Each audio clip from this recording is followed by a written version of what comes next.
Jones Park in Starkville. This is Mississippi State Softball. Mississippi State Softball is sponsored by C-Spire, customer inspired. First pitch is just moments away. Now let's go live to the broadcast booth for Mississippi State Softball.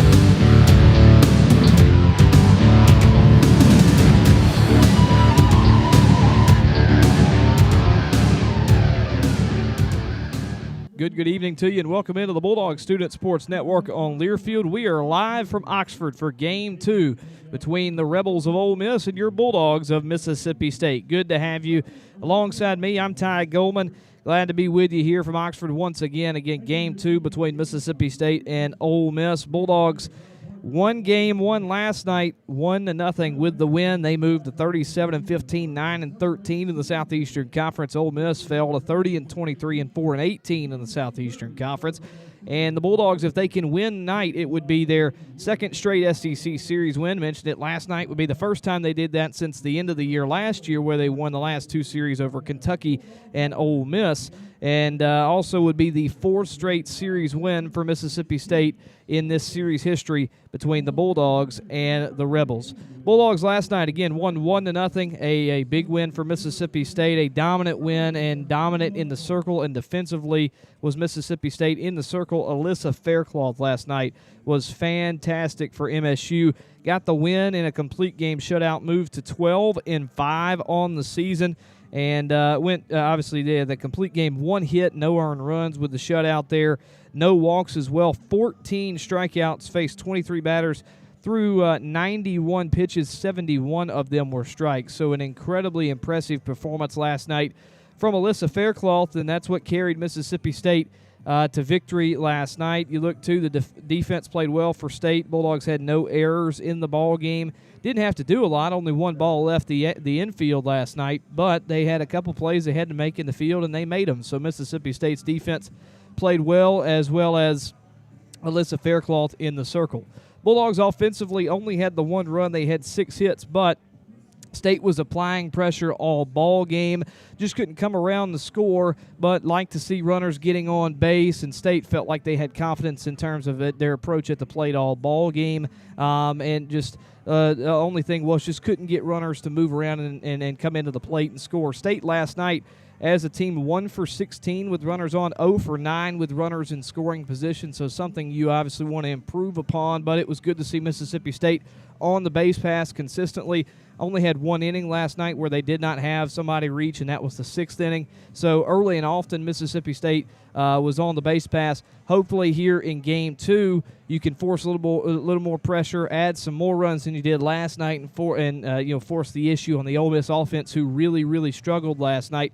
And State probably feels good again tonight, as they're going to have another ace coming up in Peja Gould pitching tonight for Mississippi State. So that's a big thing for State, try and score some of those runs and continue to do what you were doing last night in terms of getting runners on base, but try and score some of those runs. State feel like they can.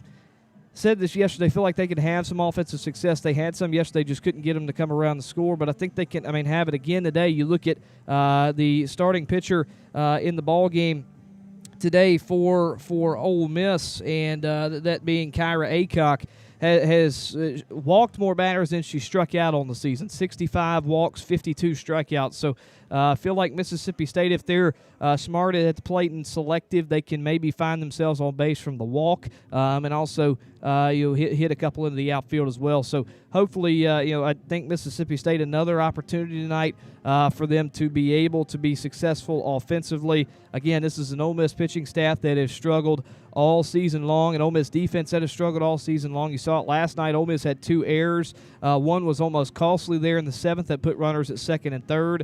And State tried to add some insurance runs, couldn't get any. But costly errors have happened all year for Ole Miss. And you saw 2 errors last night.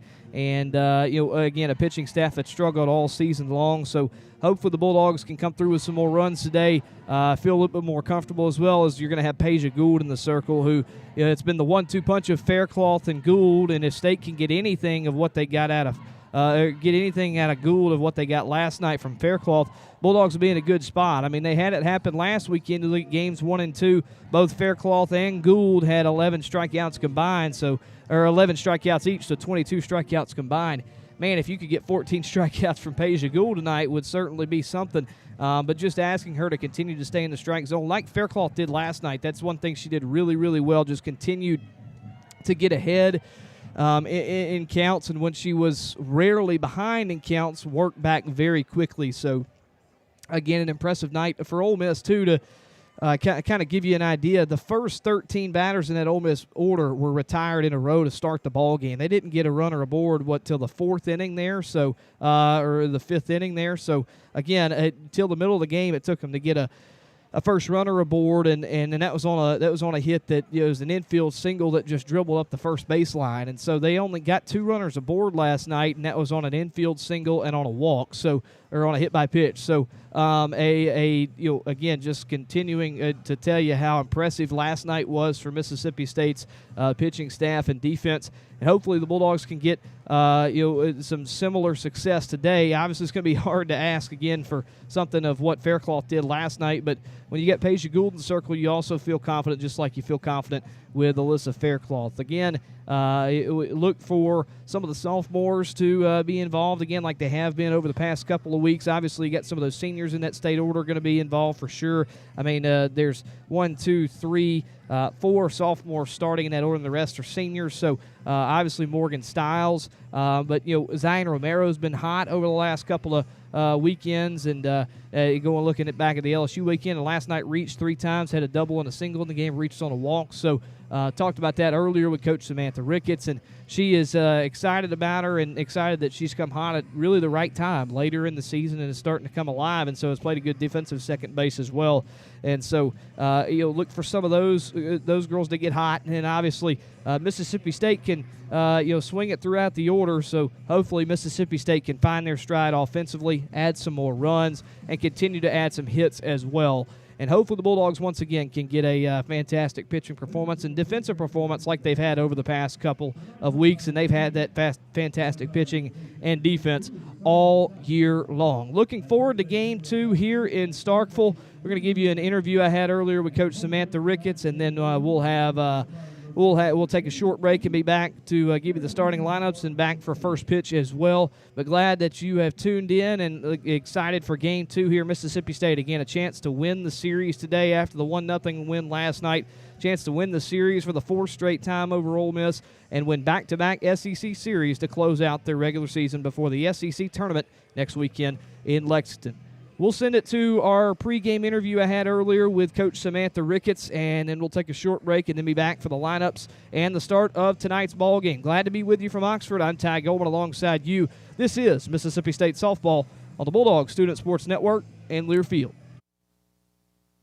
I'm here with your Bulldog coach, Samantha Ricketts. Coach, big win last night. A lot of confidence going into Game 2 now. But, I mean, just a shutdown performance from Alyssa Faircloth last night. Offense added some pressure. You'd like to see a little bit more. What are you looking to what are you looking to work here in Game 2? Yeah, I thought we did a really good job getting runners on base almost every inning. Just needed a big hit there. But, got one when it counted from Kiara Sells, and good to see her come up with a big swing for us. But I think we made her work. We saw a lot of pitches from her and just continuing to kind of put some pressure on them, trust the process with it, and just swinging the game plan a little bit. And I think we saw some good signs and just continuing to learn game by game, which has been our mantra all year long.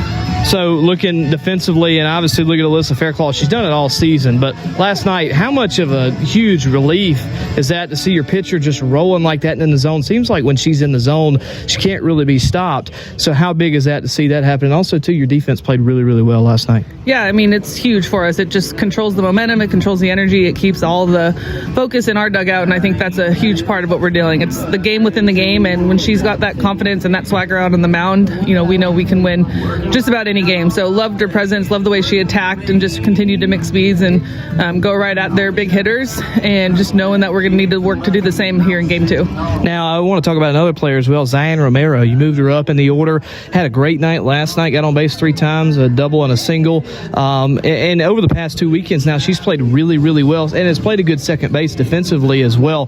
That's obviously got to be huge for you to be able to see a sophomore come through, and you've seen a lot of those sophomores come through along with your seniors in the order. But talk about what Romero has done over the course of the end of the year and how she's really, meant a lot to your team now. Yeah, she's really coming on strong, at a time where we've been looking for some offense. And I think the best thing that Z did is she just really stayed committed and trusted, the work she was doing, even when she was in and out of the lineup for the last couple weeks. And, she was ready when her opportunity came, and she took full advantage. And we knew what she was capable of. She showed it all year long. The injury first weekend out kind of set her back a little bit, but she's just such a great athlete, a complete hitter. She's got speed, she's got power, and it's fun to see her continue to shine and find that confidence and help provide us with some support in the middle of that lineup. Yeah, I talked about it a little bit earlier, but offensively, last night you got a lot of runners on, a lot of, Ole Miss had some clutch situations late, and their pitcher came through, their defense came through as well, but you were applying pressure all night long, just couldn't get them to come around and score.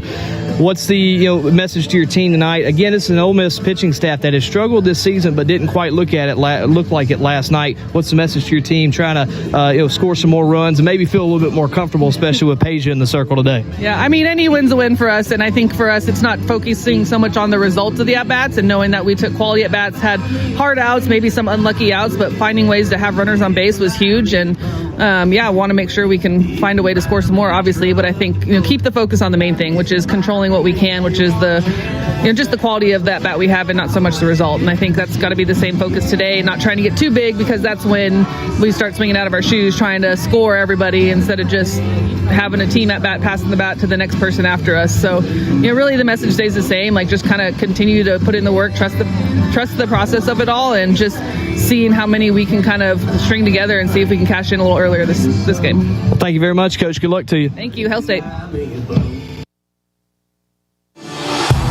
Trey Willis, shortstop. Marshall Jones, first baseman. Alex Philbin, center fielder. Hi, I'm Tim from C Spire. Am I in the right place? It always pays to have the right players on your team. That's why C Spire gives you fiber-fast home internet, nationwide 5G wireless, and best-in-class business solutions, all backed by local 24/7 support. C Spire, customer inspired. Hi, I'm Jake Mangum. Life is about making the most of your at-bats. So if you struck out looking for auto insurance, give Mississippi Farm Bureau Insurance a shot. Farm Bureau Insurance is offering huge discounts on their auto rates. In fact, over the last 12 months, Farm Bureau Insurance has taken 3 rate reductions. Talk about coming through in the clutch. So if you were with us before or you're new to Farm Bureau, it's time to come home. Visit msfbins.com to find great new rates on auto insurance. And go with the home team.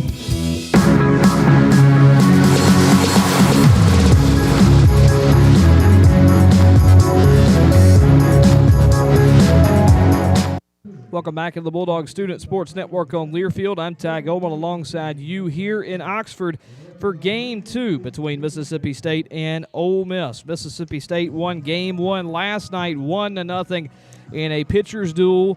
It was Alyssa Faircloth who got the best of Ole Miss last night, a 14-strikeout complete game shutout for her. State looking to replicate that defensively and add some more runs tonight and win their 4th straight series over the Rebels and back-to-back SEC series for the first time since the end of last year and bolster their way into the SEC tournament coming up next week. Let's take a look at the starting lineups first for Ole Miss. Ole Miss, again, after the loss last night, coming in at 30-23, 4-18 in the Southeastern Conference. And leading off for the Rebels, it will be the catcher behind the plate, the senior in Kennedy Bunker, 257 average for her. Now batting in the 2 spot over at second base will be the sophomore with a 275 average, Mackenzie Pickens. In the 3 spot and over at first base, it'll be the sophomore Percy Yamas, 385 average for her. Batting in the cleanup spot, the freshman sensation Maddie George, 392 average for her. In the 5 spot over at shortstop, the junior Cassie Reesner, a 360 batting average. In the 6 spot, getting the start tonight, again, Ole Miss has made 2 changes, and I'll go over those just in a second. Here's one of them right here. Getting the start in the DH spot. And in the 6th hole in the order, it'll be the sophomore Rachel Connors. She came in to pinch hit once last night, but we'll get the start tonight, a 250 batting average for her. Starting out in left field, and in the 7th spot will be the junior Leilana Applin, a 256 batting average for Applin. In the 8th spot, and here's the other change in the order, in the 8th spot, getting the start tonight at the hot corner at third base will be the junior third baseman Grace Thompson, junior 242 batting average. And rounding out the order will be the senior center fielder Taylor Malvin, 284 average for her. As starting pitcher in the ball game for the Rebels of Ole Miss will be the senior righty out of Noonan, Georgia, Kyra Aycock, a transfer from Oklahoma State. This year, 4.16 ERA. She's 12-9 on the year, so it'll be her 31st appearance, 24th start. Has had 7 complete games this year, 106 flat innings pitched for the Rebels this year, 101 hits, giving up 82 runs, 63 of those earned, 65 walks, 52 strikeouts. Opponents with a 243 batting average against her. Look at what she's done in SEC play.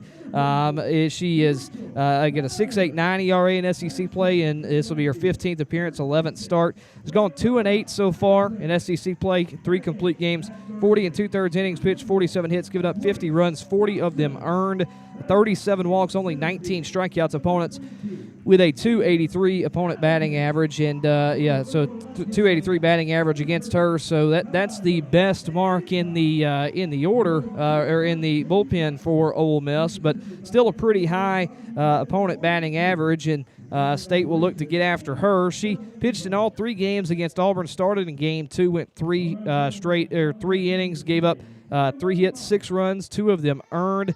In a high-scoring Ole Miss win, 4 walks in that game, 3 strikeouts. So in that Auburn series, again, she pitched three ball games, came in relief games 1 and 3, and started game 2. She went 2 innings in game 1, 3 innings in game 2, and a third of an inning in game 3.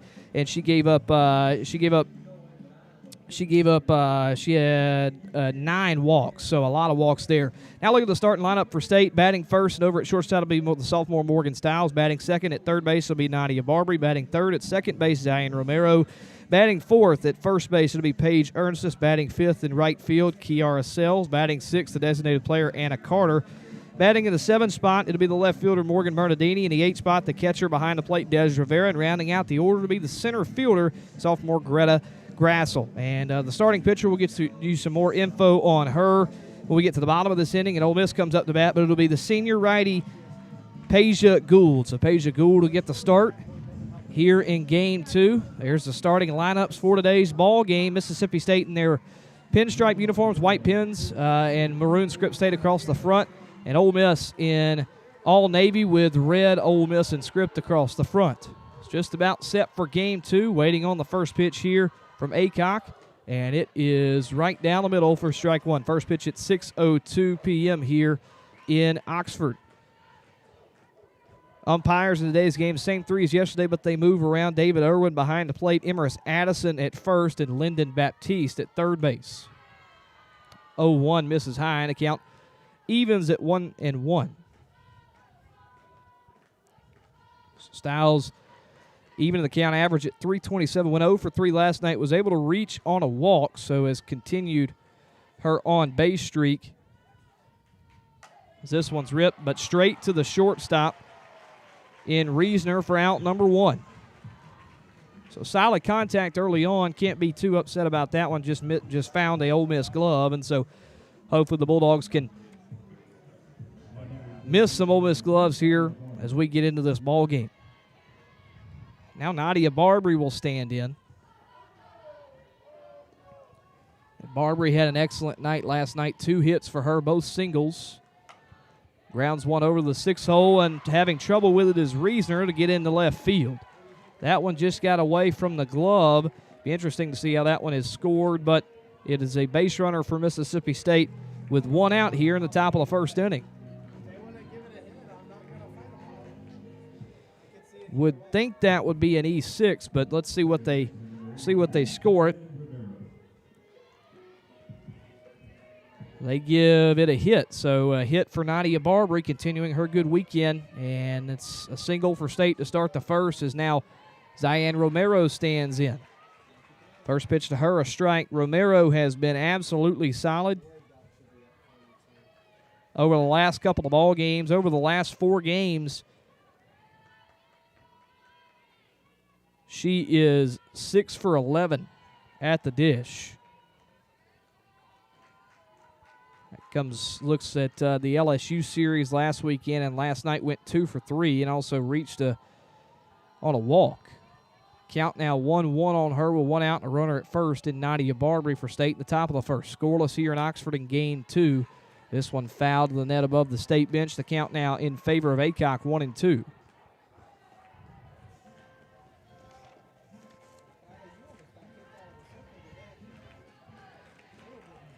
Aycock spent 3 years prior to Ole Miss at Oklahoma State,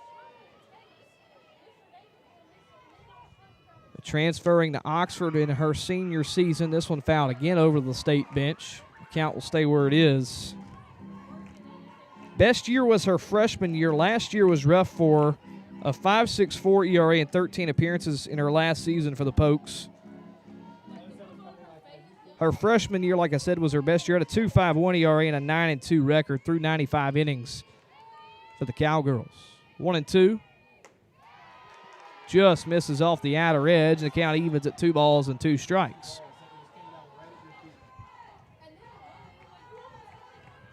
So 2-2 on Romero, looking to continue her great hitting. Her average now up to 238.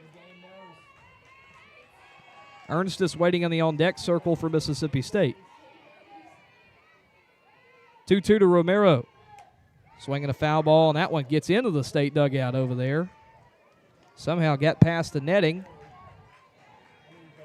But Romero, a couple foul balls over to the right side and staying alive in a count.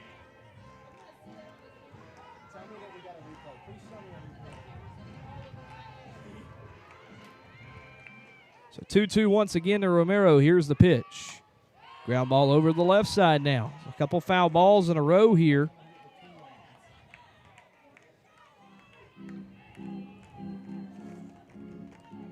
Romero coming into this ball game or into this series had an SEC average of 258. That has since increased. Over 260 has just been really, really solid as of late, as I mentioned a couple times for MSU. The 2-2. Ground ball right back to the pitcher, Aycock. Throw to second in time, throw to first, not in time. So a 1-6 fielder's choice. And the Rebels now have 2 outs in the top of the first. Pitchers have made a couple of good plays in this series so far for Ole Miss. They had a couple of plays to be made in the circle last night from their starter in Emily Boyer. And Kyra Aycock makes the first play to her. And there's 2 gone here in the State half of the first. Now it's Paige Ernstus who will stand in. First pitch to Ernstus in there, a call at strike 1.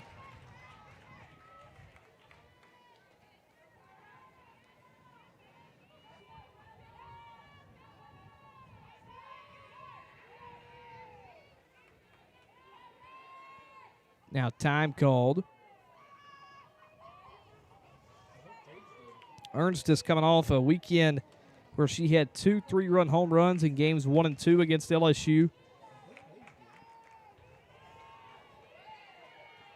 The 0-1 to her misses for ball 1. Went 4 for 9 last weekend as well. 6 total RBIs. Looking for her first hit this weekend here at Oxford. 1-1. Off the catcher's glove of the backstop. Throw to second, not in time. Romero's just kind of cruising over there to second base. And so there's a runner now in scoring position for State in the first inning. 2 outs, though, and so the Bulldogs 2-out hitting going to have to come up clutch here. 2-1 count on Ernstus, so she does have the advantage. Here's the pitch. Misses low. Count now 3-1. The catcher in bunker will go out and talk to her hurler and Aycock. Ernstus, a 241 batter with runners in scoring position this year. Hadn't come up clutch as many times with 2 outs, a 174 hitter. But coming off a weekend where she drove in 6, SEC play, she's driven in 12. That's the best on the ball club. So looking to add another RBI to her tally here in conference play. The 3-1. Just misses high. There's ball 4. So the Bulldogs now have 2 aboard here in the first inning. And Kiara Sells, who moves up from the 6th spot last night now to the 5 spot, will grab a bat and stand in the right-handed batter's box.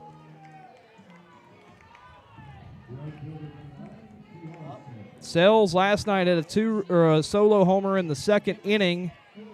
That was the lone run of the game for the Bulldogs. Help was enough to push them past the Rebels. First pitch to her. Catches a zone for strike one.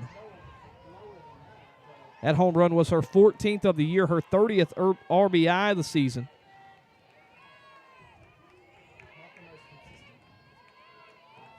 Count 0-1 to her. Here's the pitch.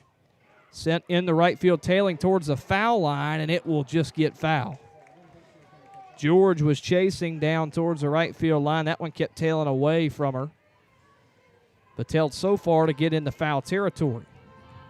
That's now quickly the count 0-2 on Sells, who has struggled with strikeouts in SEC play.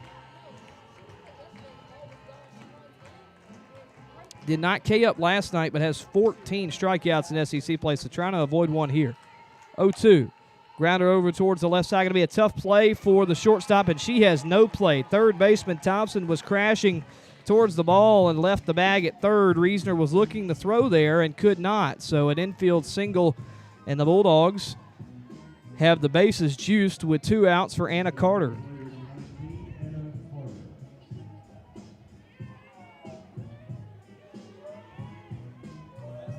Carter this season, limited opportunities with the bases loaded, but a .250 hitter. And she sends the first pitch she sees foul down the left field line. Was solidly hit. The State seeing the ball well early on here.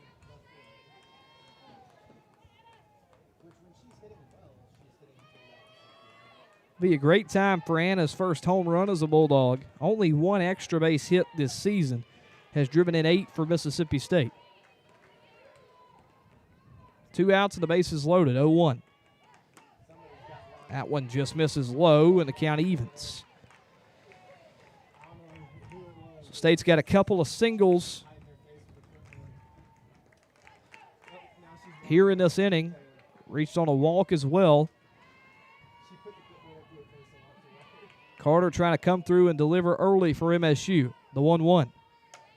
Sent in the right center field. Calling it off is Malvin, and she will make the grab for out number 3. So State leaves the bases loaded in the top half of the first inning, but again able to threaten. Bulldogs leave the bases loaded for State. It's no runs on 2 hits, no errors, 3 left on, and Mississippi State will go to the bottom half of the first inning, tied with the Rebels 0-0.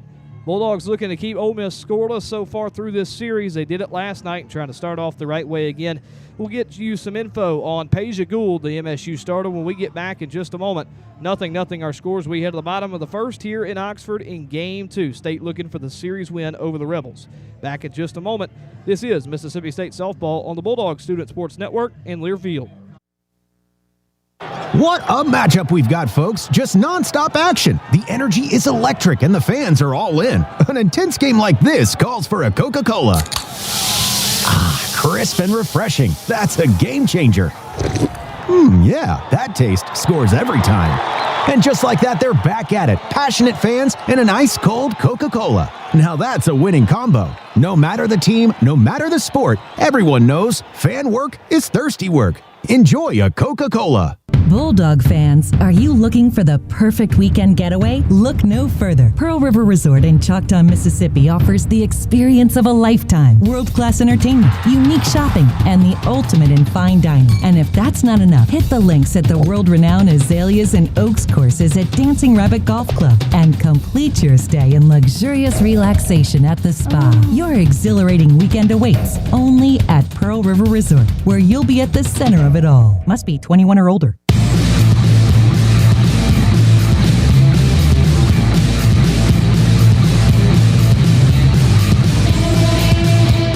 Welcome back to the Bulldog Student Sports Network on Learfield. To the bottom half of the first we go here in Oxford. I'm Ty Goldman alongside you. 0-0 our score. Ole Miss up to bat for the first time in this game, and they'll face off against your Bulldog pitcher in Peja Gould, senior righty out of Stockton, California. UT Chattanooga transfer, 2.15 ERA this season, 32 appearances, 22 starts, so this will be 33-23, 15-10 record. It's had 8 shutouts this year, 133 and 2/3 innings pitched. 159 strikeouts. That's coming into this series, the third most in the Southeastern Conference. Had a really great start in Game 2 last week as the first pitch to Bunker fouled off for strike one. Had a really great Game 2 last week against LSU. Got the start and the complete game with the win. Gave up 7 hits, only 2 earned runs. Struck out 11. And got the win for Mississippi State. Kennedy Bunker, the leadoff hitter for the Rebels. Count 0-1 on her. Here's the pitch. Sent into right field, high in the air. Back at the wall. It is gone. And a leadoff home run for the Rebels here in the bottom half of the first inning for Ole Miss. Their first run scored of the series for Bunker. Her 10th home run of the year. And the Rebels have taken an early 1-0 lead here in Game 2 over Mississippi State.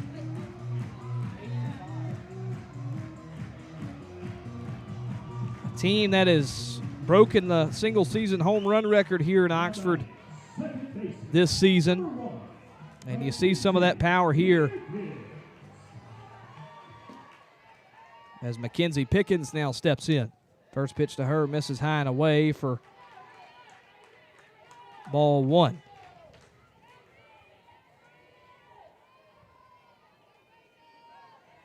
For Gould, the 14th homer she's allowed this year. And again, for Bunker, the leadoff batter, the 10th that she is sent out of the yard this season. 1-0 to Pickens. Misses away and the count 2-0.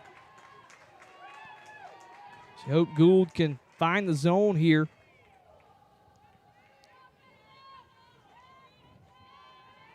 Early situation where she's got to show some resilience. This one catches the inner half of the count now 2-1.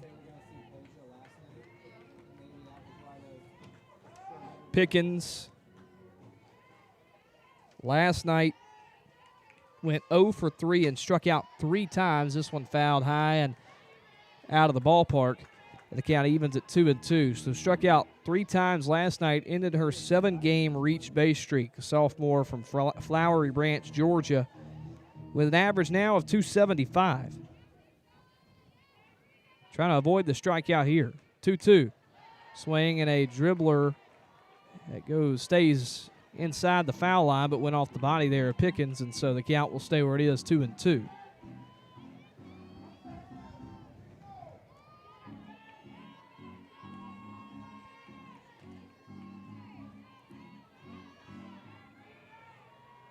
Two-two to Pickens. Misses away. Count runs full now, 3-2. Percy Yamas in the on-deck circle for Ole Miss at 3, 4, and 5. Those 3, 4, and 5 spots, most dangerous part in their order. This one fouled and goes off the body again of Pickens. The count will stay full with nobody out, nobody on here. Ole Miss with a solo home run to start the game. Bunker to right field. And so the Rebels lead 1-0.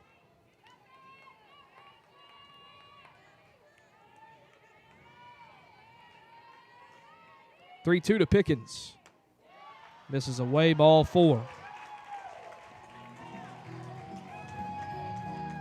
And so Pickens reaches on a walk. That'll bring up Percy Yamas for Ole Miss. Yamas last night went 0 for 3 with a strikeout. Only 1 hit last night for the Rebels. They've already reached that tally here in the first inning. Yamas has been phenomenal for Ole Miss this season. This one fouled down the first baseline for strike 1. Average now at 385. She's homered 8 times, driven in 38. Coming off a year last year where she finished as a second-team All-SEC honoree. 0-1. Catches the outer half, and the count now 0-2. Coming off a solid weekend as well. Went 6 for 9 on the Plains in Auburn. 0-2. Misses away. There's ball 1.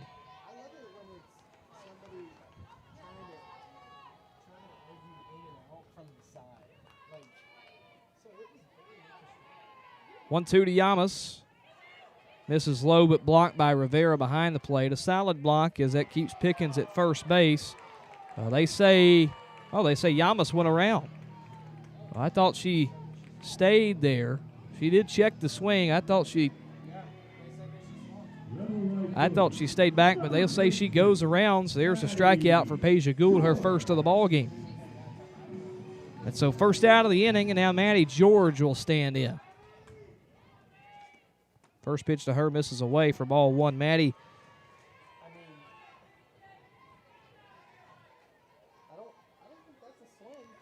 Maddie struck out 3 times last night. We're looking to do some damage here today. Sends a solid line drive over to the right side, caught by Ernsts, and she steps on the bag at first to double off Pickens, and that will end the bottom of the first inning. So a good job by Peja Gould to be able to get out of the inning after the leadoff home run and then the walk right after that. It's a strikeout and then a double play, 3 unassisted for the double play, and Mississippi State gets out of the first inning, but Ole Miss takes the 1-0 lead off a solo homer from Kennedy Bunker, and the Rebels take their lead in the top half of the second inning, looking to even up the series with Mississippi State. Bulldogs going to have 7, 8, 9. Bernardini, Rivera, and Grassel due up when we get back against Kyra Aycock. State trying to take the lead or tie the ball game or maybe take the lead. 1-0 Ole Miss as we move the top of the second. Back in just a moment. This is Mississippi State softball on the Bulldog Student Sports Network and Learfield. Everything is just a little easier when you feel at home. At Cadence Bank, we're proud to be part of your home team, and we never stop working to give you a competitive advantage. Stop by a branch or visit us online at cadencebank.com to learn more about how we're helping opportunity take shape for our community. There's a hit out to left field. This one is gone. Cadence Bank, a proud sponsor of Mississippi State Athletics. Equal opportunity lender, member FDIC. Hey fans, I know you'd do anything for a win on game day and an ice-cold Bud Light. Because whether you're tailgating in the parking lot or parked on the couch, sitting on your lucky stool at the bar, or standing in the fan section all game long, the clean, crisp taste of Bud Light turns a win into a win-win. And there's nothing easier to enjoy than that. Bud Light. Easy to drink, easy to enjoy. Enjoy responsibly. Anheuser-Busch Bud Light Beer, St. Louis, Missouri.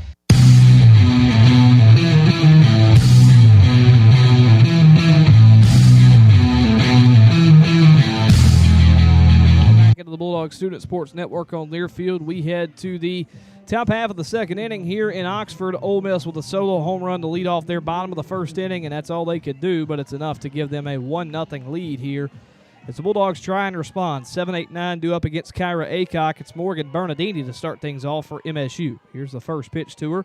It misses, or rather catches the top of the zone for strike one. Bernardini, her average sitting at 254, looking for her first hit this weekend here in Oxford. 0-1, misses low. They appeal down the first on the check swing to no avails, with the count now 1-1.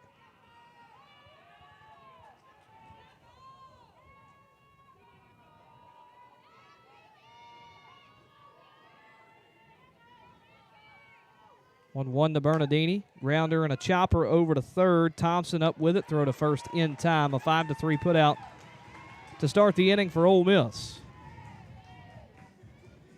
So leadoff line out to start the top of the first inning for State, and a leadoff ground out to start the top of the second inning. And so one out in the inning for the Bulldogs. Des Rivera now stands in.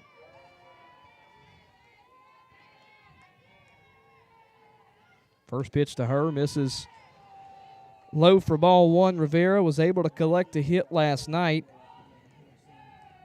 Went 1 for 3 in the ball game. The average at 263. 1-0 to her. Big swing and a miss for strike one. Bulldogs, again, had the bases loaded there in the top of the first inning and left them all stranded. State trying to improve with runners in scoring position and runners on tonight. State went 1 for 16 with runners on 0 for 9 with runners in scoring position. Still won the game 1-0. This one misses. The count now 2-1. 2-1 fouled over to the Ole Miss dugout. The count evens, 2 balls and 2 strikes. State had their lone run of the ball game coming the second inning yesterday.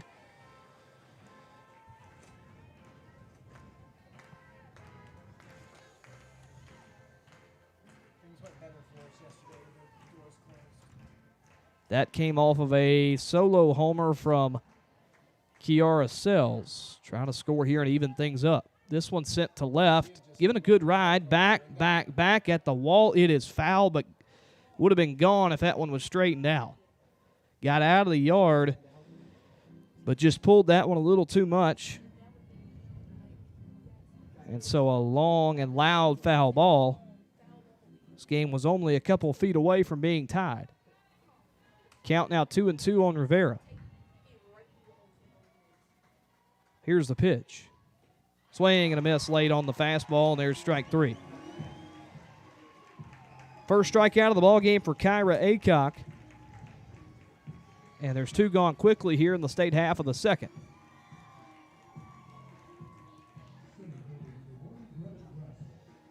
Bulldogs will go down to Greta Grassel looking to get on with 2 outs. Grassel again getting the start in center field after that great weekend last weekend against LSU. First pitch to her a strike on the outer edge. 0-1.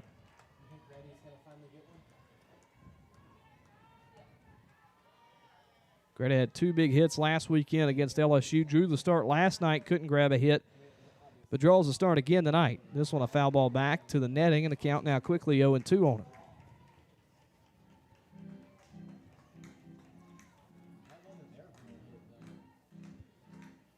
Rebels will have 5, 6, and 7. Reesner, Connors, and Applin due up.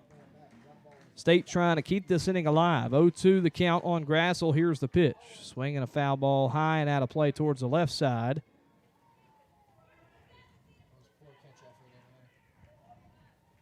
And the count will stay where it is on Grassel.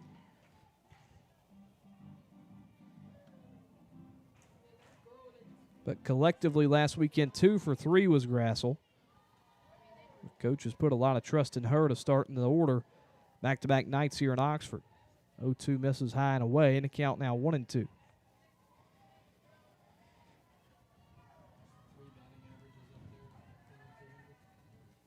One, two, just misses low.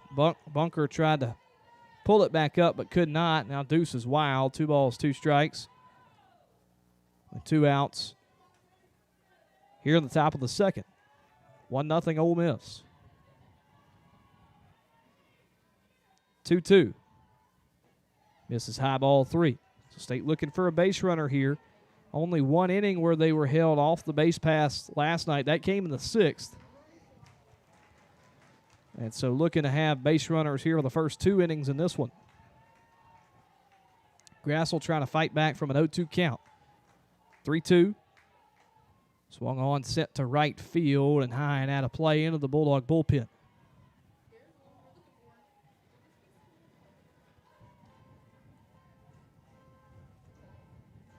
Aycock so far has only walked 1.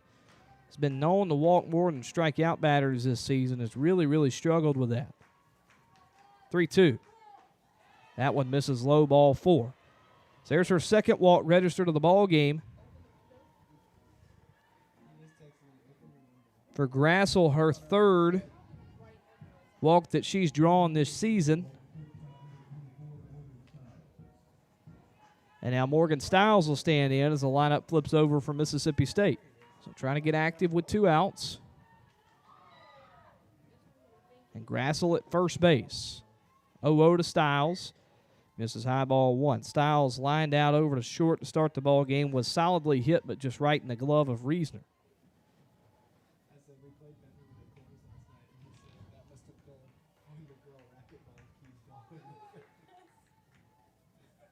So 1-0 on Stiles. Here's the pitch. Misses low and inside for ball 2. Stiles this season a .224 hitter with 2 outs. .333 with runners on. looking for her 53rd hit of the season. She's right now at 52. That's the second most on this Bulldog roster. This one, a slow dribbler back to the pitcher. Aycock throws over to first in time for out number 3. Bulldogs able to get a 2-out base runner, but unable to do anything with it. No runs on no hits, no errors, 1 left on base for the Bulldogs in the top half of the second inning. And we'll head to the bottom of the second. Ole Miss with 5, 6, and 7 to up Reesner, Connors, and Applin. Once again against Peja Gould. Ole Miss leads 1-0 here in Game 2 over Mississippi State as we head to the bottom half of the second inning in Oxford. Back in just a moment. This is Mississippi State Softball on the Bulldog Student Sports Network in Learfield. Ever imagine one company could transform how you live and work? With C Spire, you're connected with advanced technology that enhances everything you do. How you order your morning coffee. Order my usual. How you secure your company's data. Even how you implement AI to increase productivity. And next quarter is looking even better. Giving you the confidence and control to accelerate business growth. There's more to see. C Spire. Customer inspired. Southern Ag Services and Alliance Ag Risk Management have deep roots in the farming communities of Mississippi and the Mid-South. Using crop insurance and research-based agronomy, our strategies will minimize your production risks and maximize your economic returns. Partnering with us ensures you'll get years of farming experience and local successes to help you make solid decisions. Alliance Ag Risk Management and Southern Ag Services, 662-268-8006.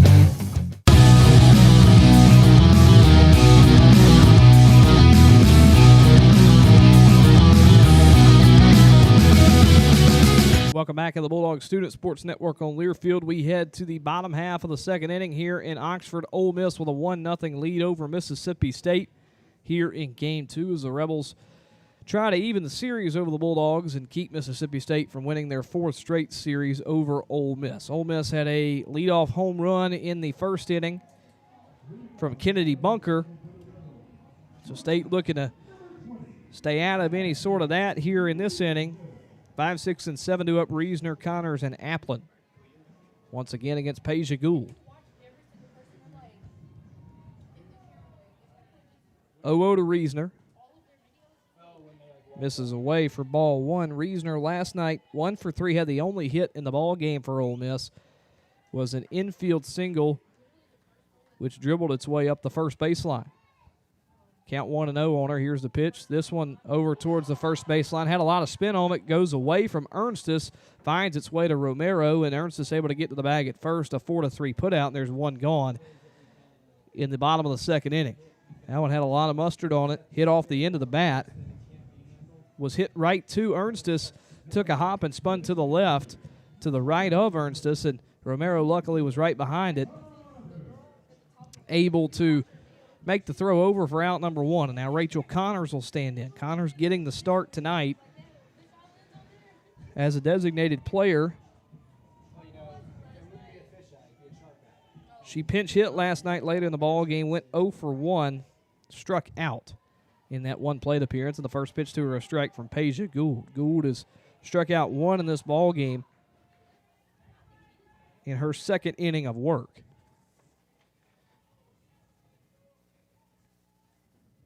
Swing and a miss from Connors, down to the count 0-2. Sophomore out of Chandler, Arizona. Broke a streak with that strikeout last night of reaching in her past 6 games prior to Game 1 last night. This one misses the count now 1-2.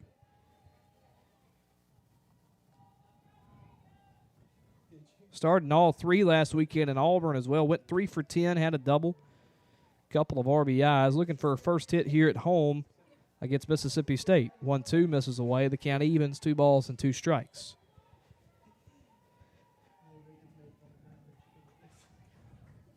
Has added 6 hits so far in SEC play. 2-2. Swing and a miss, strike 3. Second strikeout of the ball game for Peja Gould. And 2 up, 2 down here in the bottom of the second inning. State moving through this one, but we'll have to get through Leilana Applin here in the 7th spot in the order. First pitch to Applin misses for ball one out of Stanford, Texas. Her first year here was with D2 Angelo State last year. This one's sent high, foul, out of play over towards the camera. Above third base, and the count now 1-1. Only started games 1 and 2 last weekend against Auburn. Started both of those games here in Oxford against State. Had a good weekend, though. Went 4 for 8. Had a home run as well in that series. This one misses away. The count now 2-1, Applin ahead. Last night defensively, in the second inning, had a tough situation with her. Had a ball go off her glove and out of the ballpark when Kiara Sells homered to left field in the second inning. This one misses the count 3-1, so it was a part of some unlucky defense there. The count 3-1 on Applin. Here's the pitch. Swung on, fouled high, and out of play. It will get into the seats over where there's a lot of maroon and white there behind the first base dugout. So the count full on Applin. State trying to go 1-2-3.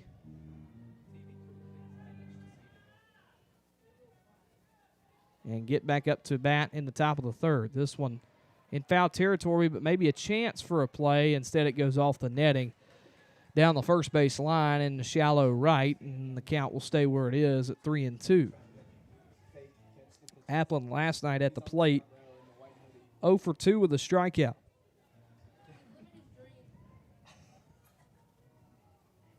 One of the many that struck out in the ball game for Ole Miss. 14 Ks last night for Alyssa Faircloth. And there's a strikeout of her. Swing and a miss. Rivera tags her as that one was in the dirt, but that's the third strikeout of the ball game for Peja Gould, and a 1-2-3 inning for Mississippi State. Some confidence-boosting defense and pitching right there after the solo home run to start the game for Ole Miss. And the score stays at 1-0. Rebels on top of the Bulldogs as we head to the top half of the third inning. Bulldogs are going to have the heart of their order due up 2, 3, and 4. Barbary, Romero, and Ernstis as State tries to tie the game or maybe take the lead. Bulldogs looking for a series win here in Oxford, but down early, 1-0. We head to the top half of the third inning here in Oxford. Back in just a moment. This is Mississippi State softball on the Bulldog Student Sports Network and Learfield. Trey Willis, shortstop. Marshall Jones, first baseman. Alex Philbin, center fielder. Hi, I'm Tim from C Spire. Am I in the right place? It always pays to have the right players on your team. That's why C Spire gives you fiber-fast home internet, nationwide 5G wireless, and best-in-class business solutions, all backed by local 24/7 support. C Spire, customer inspired. Hi, I'm Jake Mangum. Life is about making the most of your at-bats. So if you struck out looking for auto insurance, give Mississippi Farm Bureau Insurance a shot. Farm Bureau Insurance is offering huge discounts on their auto rates. In fact, over the last 12 months, Farm Bureau Insurance has taken 3 rate reductions. Talk about coming through in the clutch. So if you were with us before, you're new to Farm Bureau, it's time to come home. Visit msfbins.com to find great new rates on auto insurance. And go with the home team.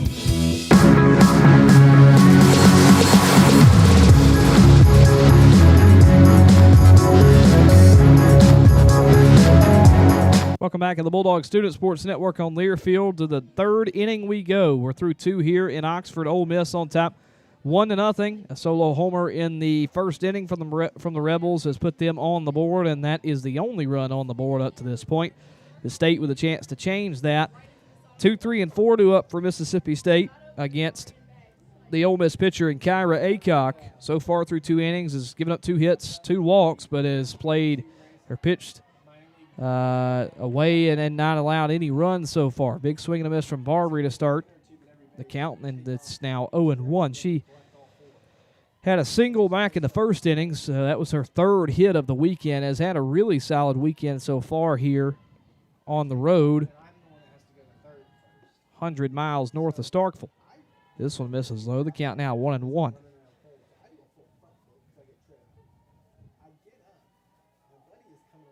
Barbary this season, too. So here's the 1-1. There's a swing and a what looked to be a foul tip out of the glove of the catcher, Bunker, and the count now 1-2 on Barbary in all but 4 SEC games this season. That includes the one today. The State has played 22 SEC games.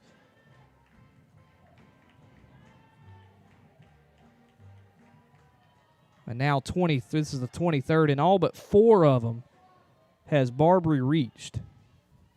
Pretty impressive to see what she has done. Now the 1-2 misses, the count now 2-2. So in 19 out of the 23 now that State has played in their 23rd game in SEC play, she's reached. 2-2. Sent hard out to the left, but a line drive right at Applin. That's the first out of the inning. Again, State's had some solid contact early in this game, just at times have not been able to miss Ole Miss gloves. So Barbary retired for the first time, 1 out here in the top of the 3rd, and now Zion Romero will stand in for Mississippi State.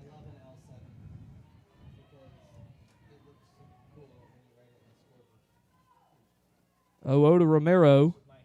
Chopper over towards 3rd. It is foul over the coaching box towards Tyler Bratton.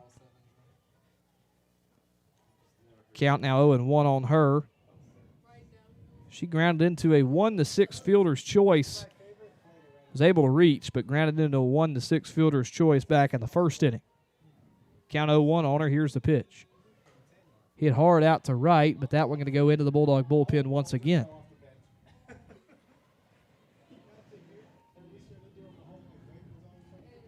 So now the count quickly 0-2 on Romero. Again, State has had a runner reach every inning. Reached with 2 outs last half inning. Bulldogs trying to get one on here with less than 2. Going to be tough, though. 0-2 on Romero. It misses low for ball 1. Only 1 strikeout so far for Aycock through the first couple of innings of work, now in her 3rd inning of work. Defense has played well behind her so far. 1-2. Misses away. Count now 2 balls and 2 strikes. Ole Miss has struggled with errors this season.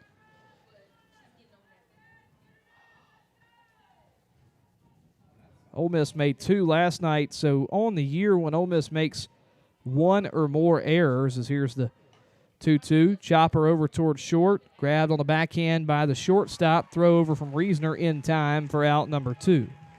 6-3 put out. Reasoner all over that one. And there's 2 gone here in the State half of the 3rd. So now Paige Ernst is going to stand in for the Bulldogs. Back to my point. When Ole Miss makes 2 or more errors in a ball game this season, they made 1 or more errors in a ball game, and they made 2 last night. They are 12-16 when making 1 or more errors. And one of those losses came last night. First pitch to Ernst is in there, called strike 1, but without making an error, their record sits at 18-7 this year.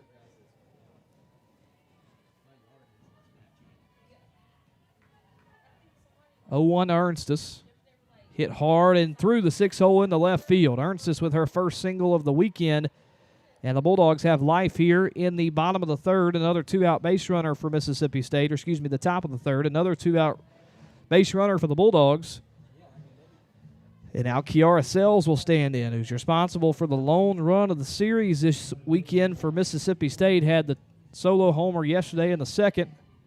Would love to have her come up with something here in the 3rd. So Ernstus at first base. 2 outs in the inning. Here's the 0-0. Misses away. The count 1-0.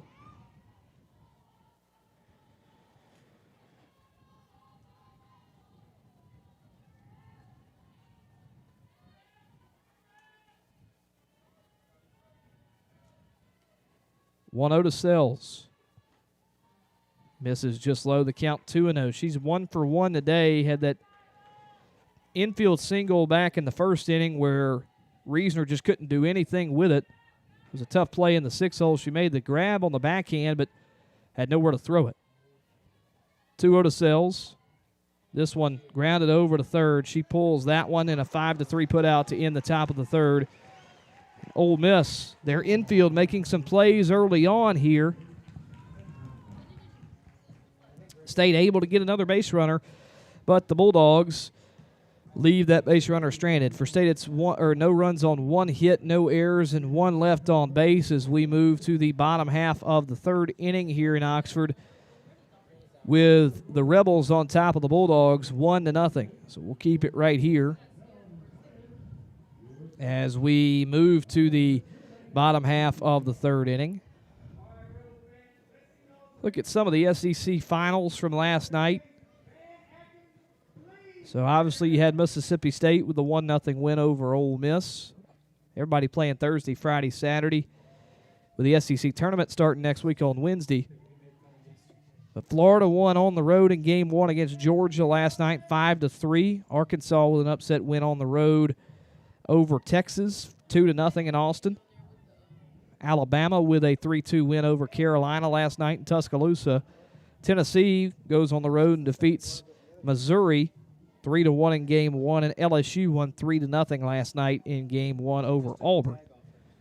Looking at what's going on today, bottom of the 5th in Athens, Florida on top of Georgia 7-4. Tennessee and Missouri tied at 1 in the top half of the 3rd inning. So that's the action going on right now. Earlier today, you had Alabama win a pitcher's duel. They won 1-0 over South Carolina. So Bama takes a series over the Gamecocks. And then Texas A&M with an upset win over Oklahoma today. 8-5, they win in College Station over the number 1 ranked Sooners. Later on tonight, you'll have Arkansas and Texas starting at 7 o'clock Central Time. Looks like that's all we got left. So there's some scores from around the conference as we move to the bottom of the 3rd inning. Rebels will have Grace Thompson to lead off here. The first pitch to her misses away for ball 1. Thompson drawing the start today. Her 27th start of the season, only her 6th start in SEC play. Started Game 3 last weekend against Auburn. 242 hitter on the year. This one catches his own. The count now 1-1. Gould 3 strikeouts in her 3rd inning of work now. The lone hit was the solo homer by Bunker to start the ball game off. Or really just to start the bottom of the 1st off. Swing and a miss on a pitch away, and the count now 1-2 on Thompson. Junior infielder out of Beaumont, Texas.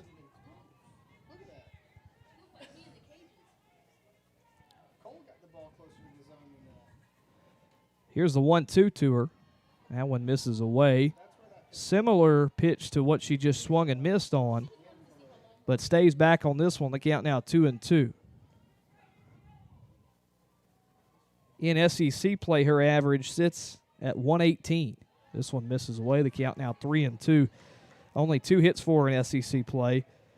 She's been able to draw 1 walk at 200 OBP.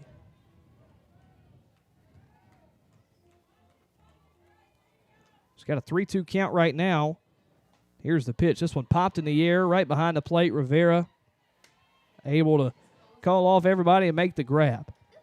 And there's out number 1. So a foul out for Thompson. And now Taylor Malvin will stand in. Here with 1 out in the bottom of the 3rd inning.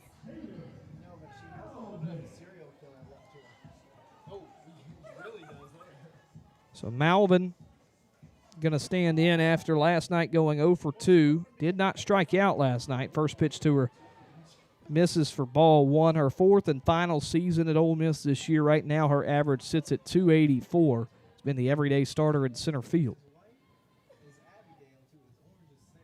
1-0. Right down Broadway for strike 1. SEC average below 196 right now, so below 200. We're sitting at 196 coming into this series. Went 0 for 2 last night, so that dipped down. 1-1 misses away. The count now 2-1.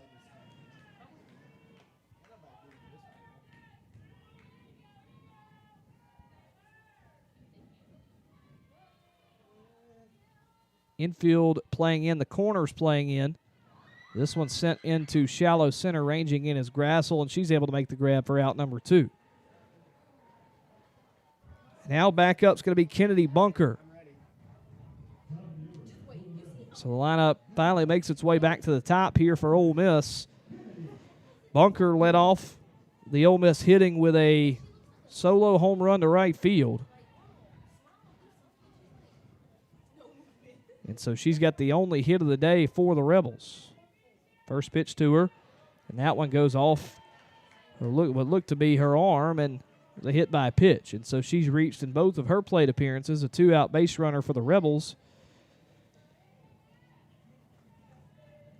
And for that hit by a pitch right there,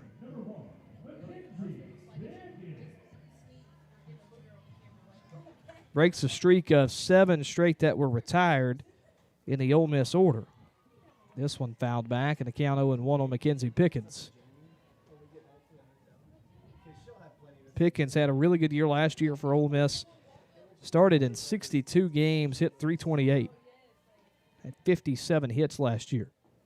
0-1, misses away, count 1-1.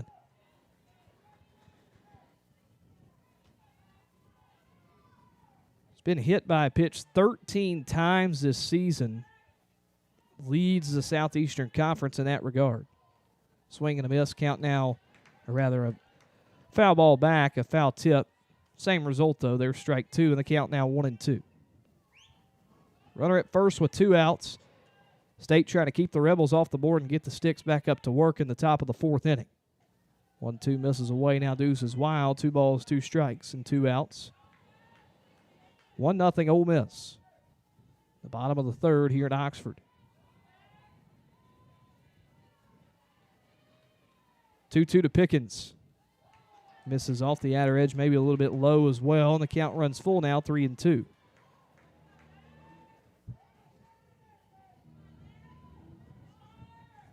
Would like to keep Yamas's bat in the dugout, especially with runners on. Let's see if Gould can get past Pickens, and I think this one might have hit Pickens as well, and it did. So hits Pickens, her 14th hit by pitch of the season.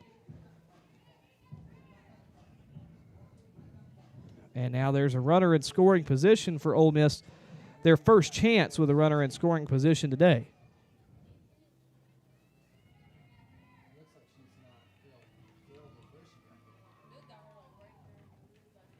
So they're going to go check on her.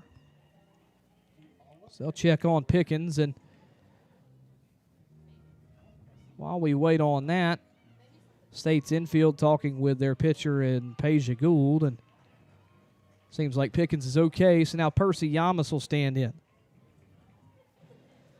Yamas this season with runners in scoring position, an average of .328. Been an excellent hitter this year, too, with 2 outs, .369. You hope these back-to-back hit by pitches don't come back to haunt you if you're Mississippi State. First pitch from Gould, misses low and away and in the dirt for ball 1. Yamas has driven in 38 this year. Only 9 in SEC play. 1-0. Granted hard over towards the State bench. The count evens 1 ball and 1 strike.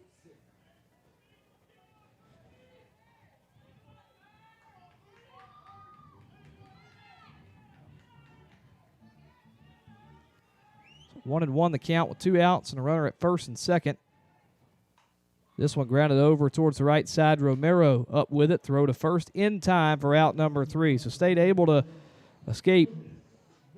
Ole Miss threatening with 2 outs, and that sends us to the 4th inning as we are through 3 here in Oxford with Ole Miss on top of Mississippi State 1-0 here in Game 2. Bulldogs trying to come back here in Game 2. They lead they trail 1-0. Bulldogs trying to win their 2nd straight series in SEC play, and in conference play off right. Bulldogs will have 6, 7, 8 due up. Carter, Bernardini, and Rivera facing off once again against Kyra Aycock. 1-0 Ole Miss as we move to the top of the 4th inning. Mississippi State looking to tie the ball game or take the lead. Back in just a moment. This is Mississippi State softball on the Bulldog Student Sports Network in Learfield. Everything is just a little easier when you feel at home. At Cadence Bank, we're proud to be part of your home team, and we never stop working to give you a competitive advantage. Stop by a branch or visit us online at cadencebank.com to learn more about how we're helping opportunity take shape for our community. There's a hit out to left field. This one is gone. Cadence Bank, a proud sponsor of Mississippi State Athletics. Equal opportunity lender, member FDIC.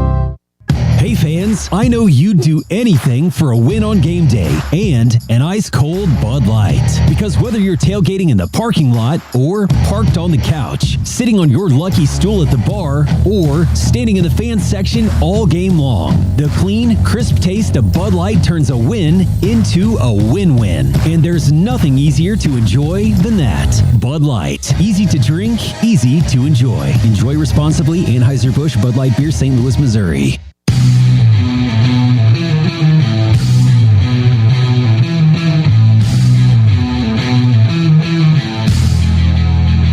Back into the Bulldog Student Sports Network on Learfield. I'm Ty Goldman alongside you here in Oxford. Top half of the fourth we go. Mississippi State trailing 1-0 to Ole Miss here in game two. Rebels looking to even the series. State looking to take the series. Hannah Carter going to lead off for Mississippi State to start things off here in the fourth inning for the Dogs. First pitch to her sent in the center, but right at Malvin. Doesn't have to move much. One pitch, one out here, the Bulldog half of the fourth.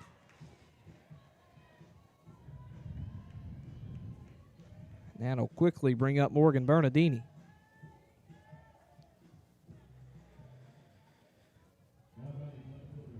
Bernardini 0 for 1 today. Grounded out to third back in the second inning. First pitch to her misses for a ball. Couple walks, couple hits given up for Aycock so far. Through 3 and a third. Yet to give up a run yet, though. This one misses. The count now 2-0.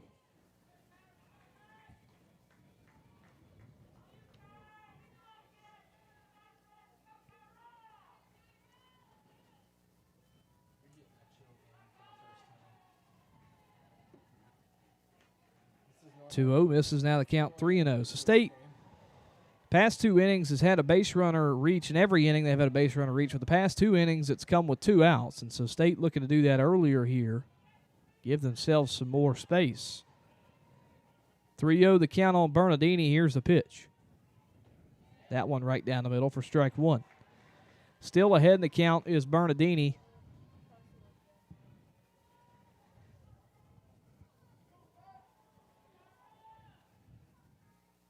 Looking to reach here. Here's the 3-1. Swing and a miss, strike two. And so Aycock fighting back now on the count.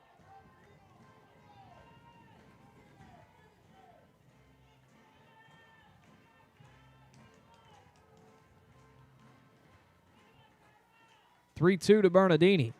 Misses low ball 4. And so State gets a base runner now with 1 out. Did that in the first inning. They do it here in the fourth, and it'll be Des Rivera for Mississippi State. I think State's going to make a move on the bases with a pinch runner as Coach Samantha Ricketts comes out to get the lineup change with the home plate umpire Irwin. It'll be Tatum Silva comes out to run for Mississippi State, and in the middle of the game too, so like to see maybe if Silva comes out and plays in the outfield as well next inning. She played a little bit as well in the outfield last night, so maybe State will make that change, but we'll wait for the bottom of the fourth for that. Right now she comes on a pinch run for the Bulldogs, the transfer from Utah State. As Des Rivera, the transfer from Oregon State and Iowa, most recently Iowa, stands in, and this one misses for ball 1. Rivera Cade back in the second inning. Only strikeout in the ballgame that Aycock has recorded. Meeting in the circle between Bunker and Aycock. Also got Pickens tying her shoe out there at second. Everything's settled out there, and home plate umpire David Irwin gets back behind the dish, and we're ready for play. 1-0 the count, out in the inning Silva at first base. The 1-0 catches the lower part of the zone for strike one.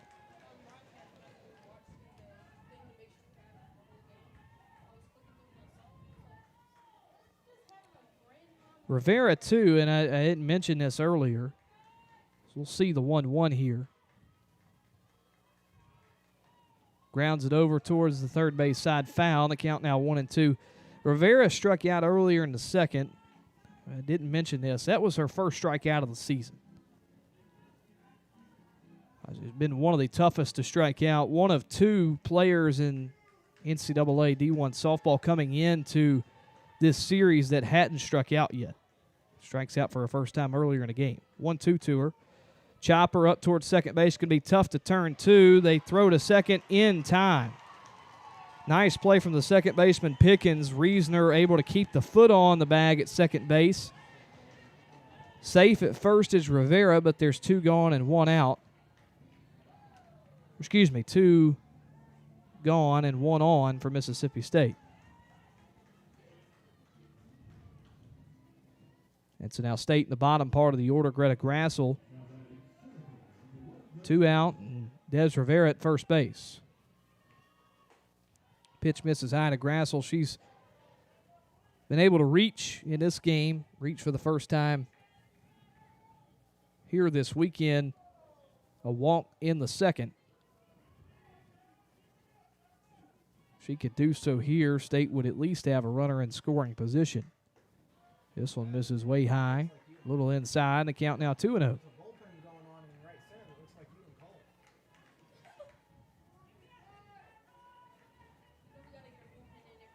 Bulldogs would like to get Stiles up. Stiles still looking for a first hit, though, this weekend. Has had some solid contact already, though, in this game. This one fouled on the roof above us here in the press box. Count now 2-1.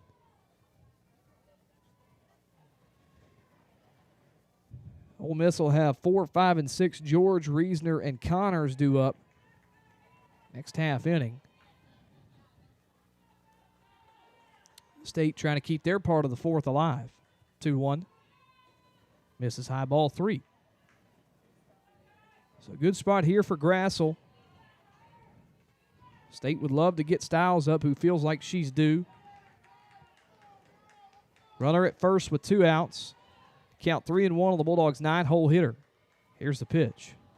Misses low, ball 4. Grassel draws her second walk of the day, and State has a runner in scoring position for the third time here in the ball game, and for the first time since the first inning.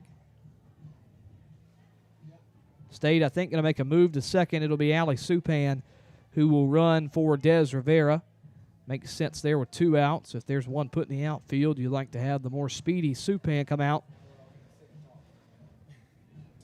and be able to score on a ball put in the outfield. Now Ole Miss will come out and talk as well. With their pitcher in Kyra Aycock, they do have a arm loosening in the bullpen. Looks like number 24 out there. It would be Peyton Kennedy.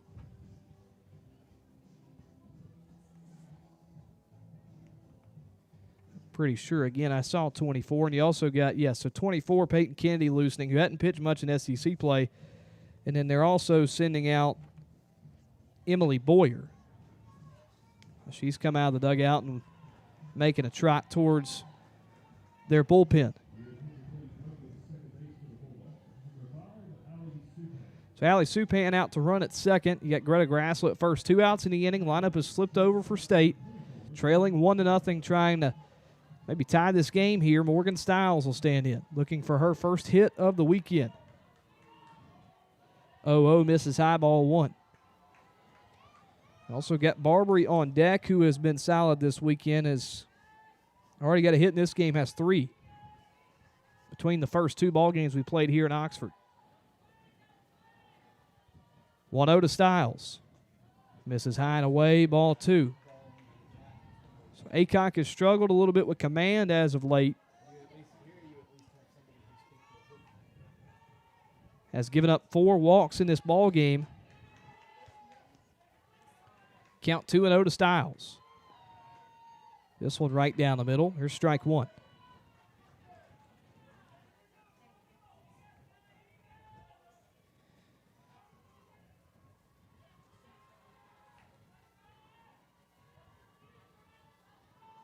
Two-one to Styles.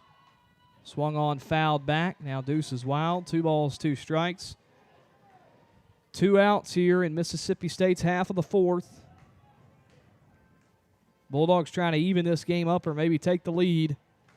Styles started ahead in the count 2-0. Aycock has worked it back to 2-2. Runners at first and second for the Bulldogs with 2 outs.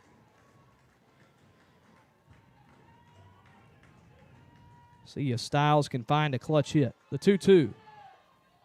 Just misses high for ball 3. Ole Miss fans wanted that one. It was close. Bunker had to move a little bit out of the stance there, lifted from her squat, and so they tried to pull it back, was Bunker, but couldn't get it. So the count now full. 3-2 on Styles. Runners at first and second. Here's the pitch. Misses low, ball 4. And Nadia Barbary comes to the plate from Mississippi State with 2 outs and the bases juiced.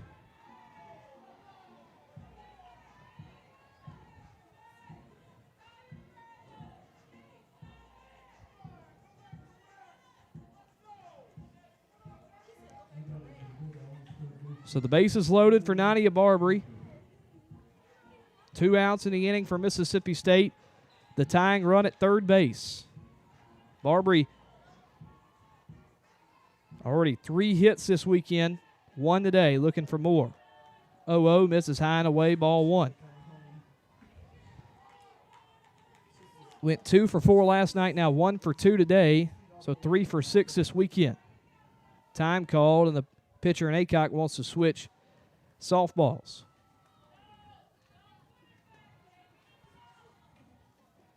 A lot of speed on the base pass for State. Supan at third. Grassel out at second. Styles at first. 1-0. Misses high.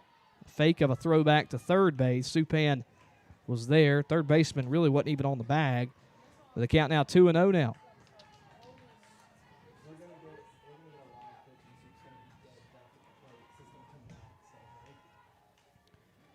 Two and 0 to Barbary. Misses high, ball 3. I think you'd be take right now if you're Barbary. Again, it's been Aycock who has just struggled with command.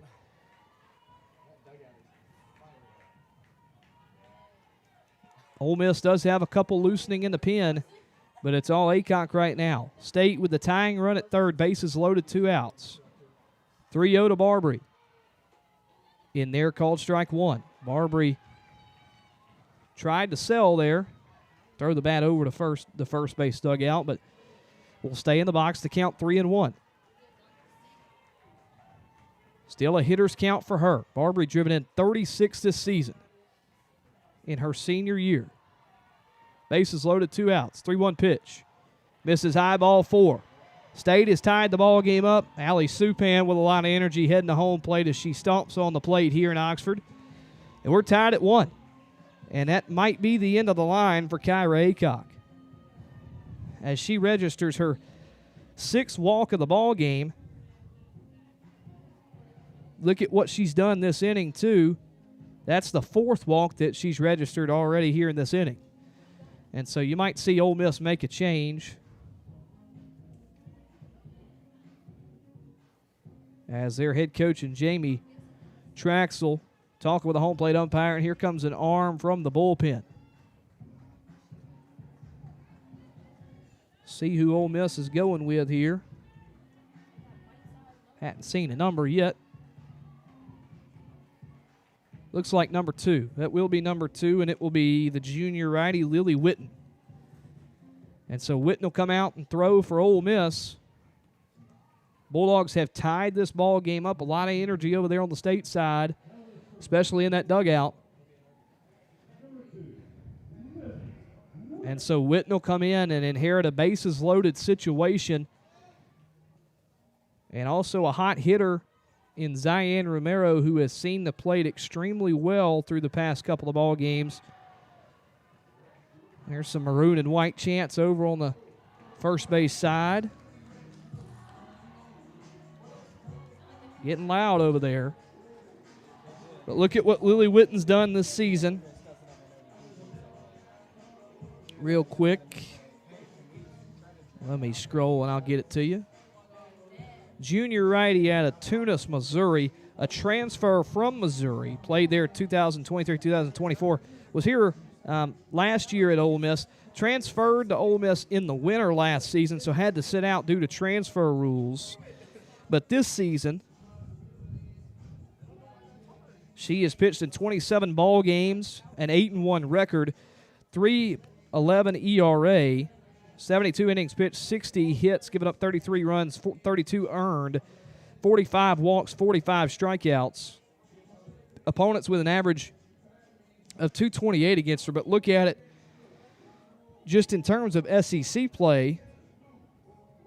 She's got a 7.95 ERA in now her 12th appearance in SEC play. A 1-1 record, 22 innings pitched flat, 36 hits, giving up 25 runs, all of them earned. Has walked 29, struck out 10. It's almost a 3-to-1 strikeout to walk ratio there, or walk strike, whatever you want to say. And opponents with a 391 batting average against her, so has struggled in SEC play. Gave up a lot of runs in Game 2 in relief against Auburn last weekend. 5 in that 13-11 Ole Miss win. Gave up a run in Game 3. Didn't give up any in Game 1. Or rather, didn't pitch in Game 1. I'm looking at the Southern Miss game. But pitched in Games 2 and 3. Gave up 6 combined runs. So she'll face Zion Romero, 2 outs, and the bases loaded. State is tied the game at 1. 0-0, misses away, ball 1. Romero 0 for 2 today, but last night went 2 for 3 and reached 3 times, single, double, and a walk for her. 1-0. That one misses 2, and the count now 2-0. So they did walk Boyer out there, and they also had Peyton Kennedy in the bullpen too.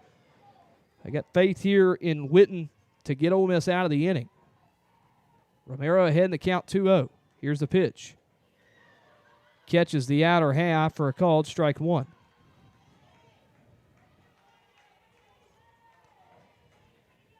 Grassel at third, Stiles at second, Barbary at first base.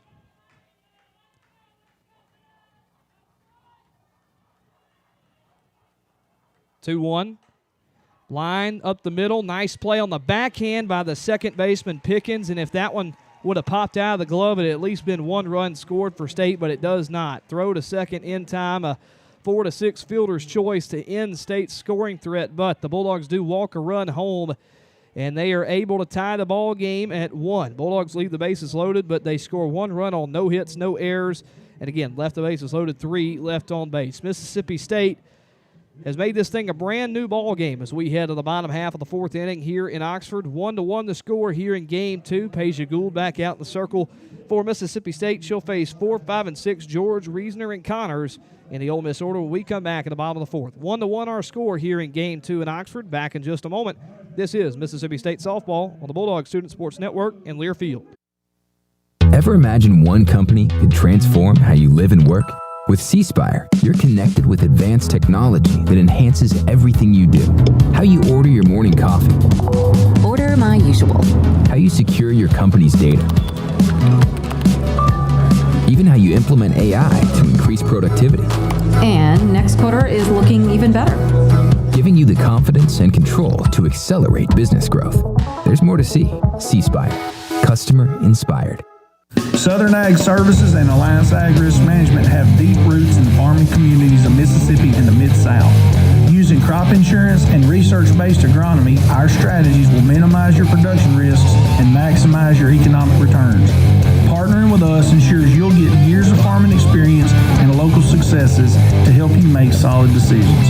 Alliance Ag Risk Management and Southern Ag Services, 662-268-8006.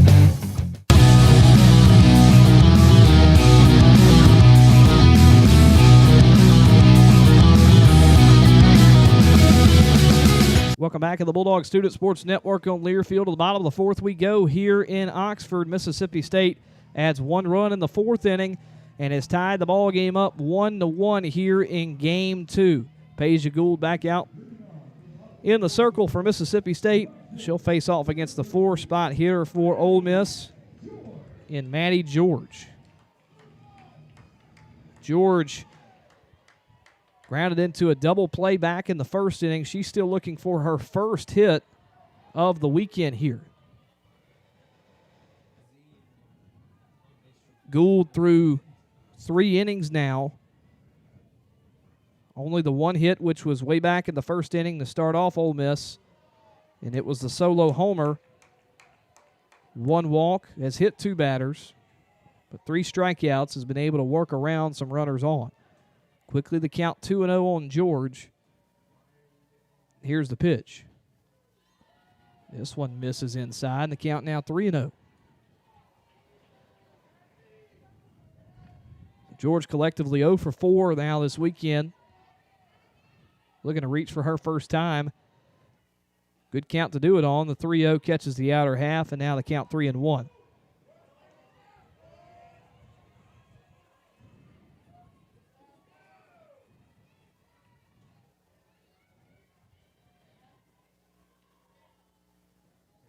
The count to George, swing and a miss, and back in the count as Gould, as it's now 3-2.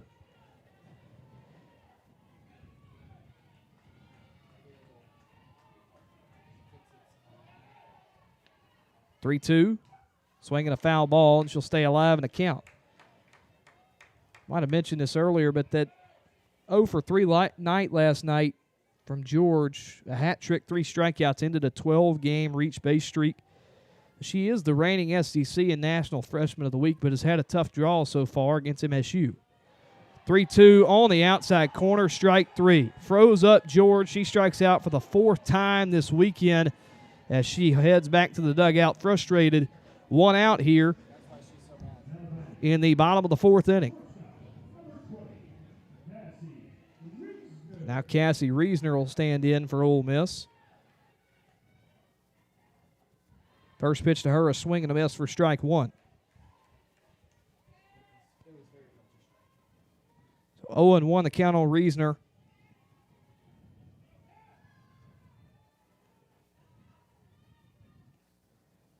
And this one misses, now the count 1-1. 0 for 1 today.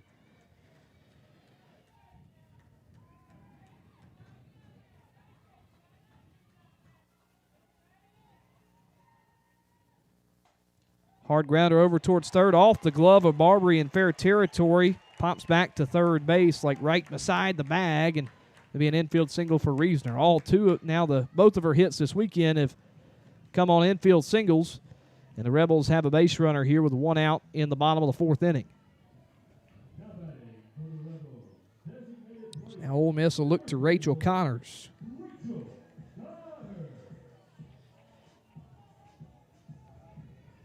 Connors again drawing the start today as a designated player, 0 for 1 in the ball game. First pitch to her misses low and inside for ball 1.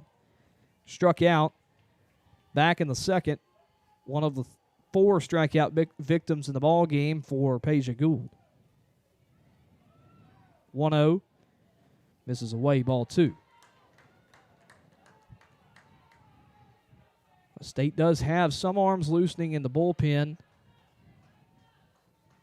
See Layla Amon out there. This one misses away, now the count 3-0. Would think State would maybe turn to Amon or Delaney Everett after Gould if they had to. Count 3-0 on Connors. Here's the pitch. That's a 4-pitch walk to her, and there's runners at first and second for Ole Miss with 1 out.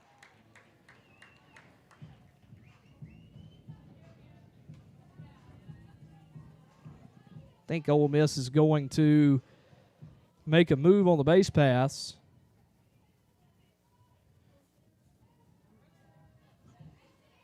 And it looks like they will. I think they'll take Rachel Connors and replace her with Alexa Rosales, who came in and pinch ran last night, so Rosales will come in and pinch run for the Rebels.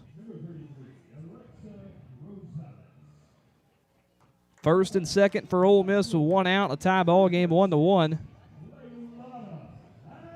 And now Leilani Applin will stand in for Ole Miss. Applin struck out back in the second as well. This season with runners in scoring position has not been the best, 130 on the year. This one right down Broadway for strike one.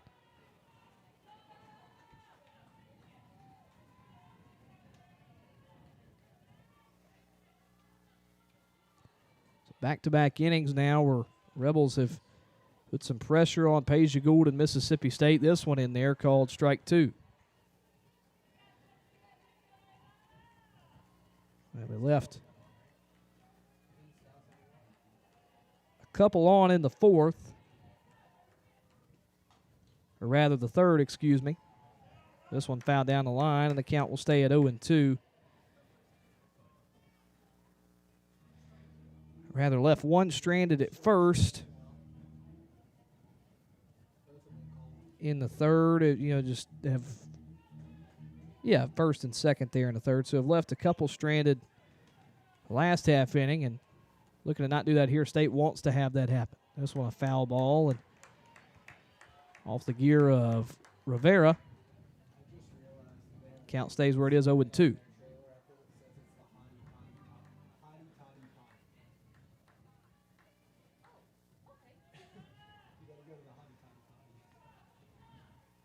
To Applin. Swing and a miss, strike three. Big out to get there for Peja Gould. It's her fifth strikeout of the ball game. Looking to take advantage of this lower half of the order with a runner in scoring position. As Grace Thompson now steps in, the 8-hole hitter for Ole Miss. 0 for 1 today. She fouled out in her first plate appearance. Here's a swing and a miss for strike one.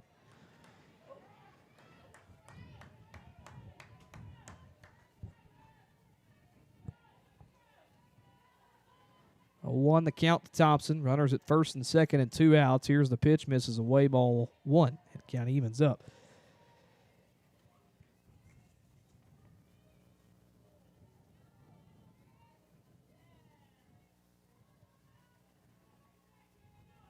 One, misses away, ball 2. Count now 2-1. Thompson reached a couple times last weekend against Auburn. Pinch hit in game 1 and got on board on a walk. Started in game 3, went 1 for 3 in that ball game. Did not play in game 2. 2-1, swing and a miss, strike 2. Now the count 2-2 with 2 outs. 2 on for Ole Miss at first and second. 1-1 the score. Gould trying to get out of a jam. Here's the pitch. Swinging a slow ground ball. Romero up with it. Throw to first in time. Great job to focus by Romero with that runner crossing in front of her. She makes the play. 4-3 to end the inning. Bulldogs able to strand a couple of the Rebels on the base pass. We're through 4 here in Oxford with Mississippi State and Ole Miss tied at 1. Bulldogs looking for their second straight series win to bolster them into the conference tournament. And 4th straight series win over Ole Miss in this series history between two in-state rivals separated by just about 100 miles. 1-1 our score as we head to the 5th here in Oxford. State back up to bat. They'll have 4, 5, and 6 due up. Ernstis, Sells, and Carter. We'll see if Ole Miss makes any sort of a change. No, they'll go back out to Lily Witten. Back in just a moment. 1-1 our score. This is Mississippi State softball on the Bulldog Student Sports Network in Learfield. Trey Willis, shortstop. Marshall Jones, first baseman. Alex Philbin, center fielder. Hi, I'm Tim from C Spire. Am I in the right place? It always pays to have the right players on your team. That's why C Spire gives you fiber-fast home internet, nationwide 5G wireless, and best-in-class business solutions, all backed by local 24/7 support. C Spire, customer inspired. Hi, I'm Jake Mangum. Life is about making the most of your at-bats. So if you struck out looking for auto insurance, give Mississippi Farm Bureau Insurance a shot. Farm Bureau Insurance is offering huge discounts on their auto rates. In fact, over the last 12 months, Farm Bureau Insurance has taken 3 rate reductions. Talk about coming through in the clutch. So if you were with us before, you're new to Farm Bureau, it's time to come home. Visit msfbins.com to find great new rates on auto insurance. And go with the home team.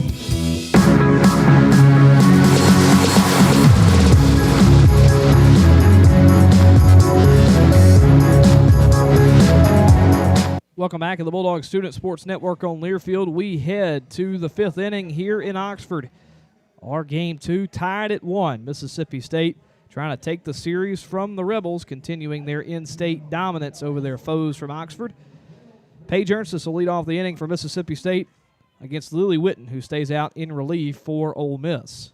First pitch to Ernstis, foul down the third baseline. A little out in front of that one.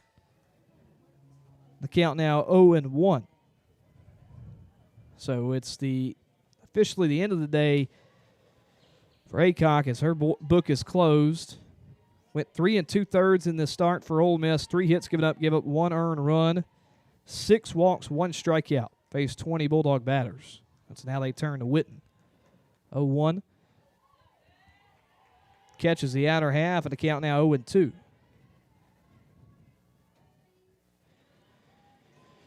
Ernstis 1 for 1. Single back in the third. Has reached twice today. A walk in the first, and like I just said, that single in the third inning. 0-2 missed away, and the count 1-2. Got a little bit more outside than the last pitch that was called strike 2. You really didn't see Bunker try to frame that one at all. That one just kind of stayed out there. 1-2 the count on Ernstis. Here's the pitch. This one popped in the air. See who calls it. It will be the catcher, Bunker, and she makes the grab for out number 1. Ernstis retired for the first time today. And there's one gone in the state half of the 5th.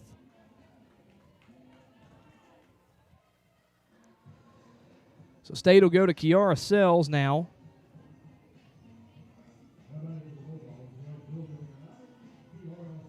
She is 1 for 2 today. Had that single in her first plate appearance. And was back in the first inning. First time she's seen Witten. And the first pitch from Witten to Sells is a strike on the outside corner.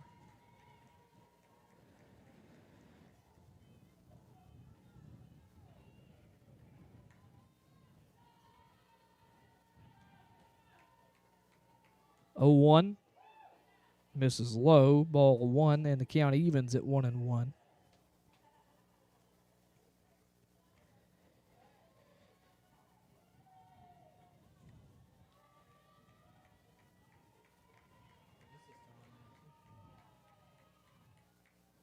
All speed in the dirt, the count now 2-1. For Sells, that single in the first, it's her first hit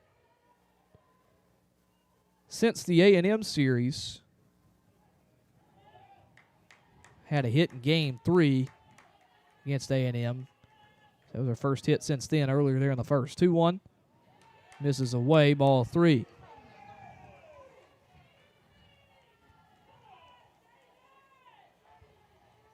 Heard the Ole Miss crowd be pretty vocal today on some calls.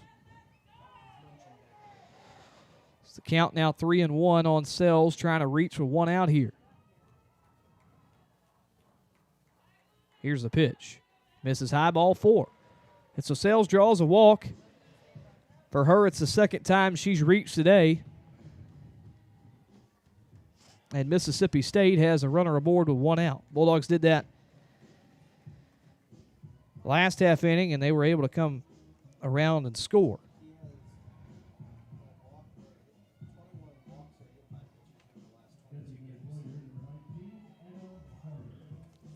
So a walk for Sells. She's been able to draw a lot of those this year, her 34th, and Anna Carter now will stand in for State. First pitch to Carter in there, called strike 1.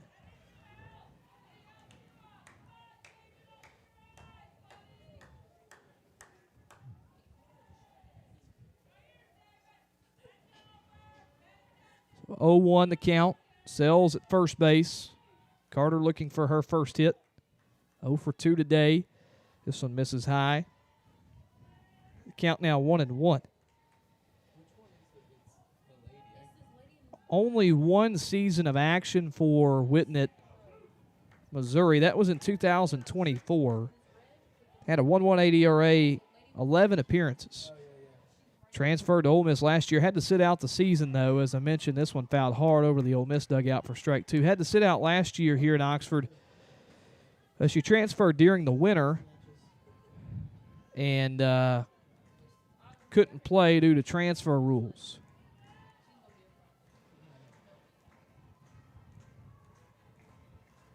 But getting some action here. Again, has struggled in SEC play.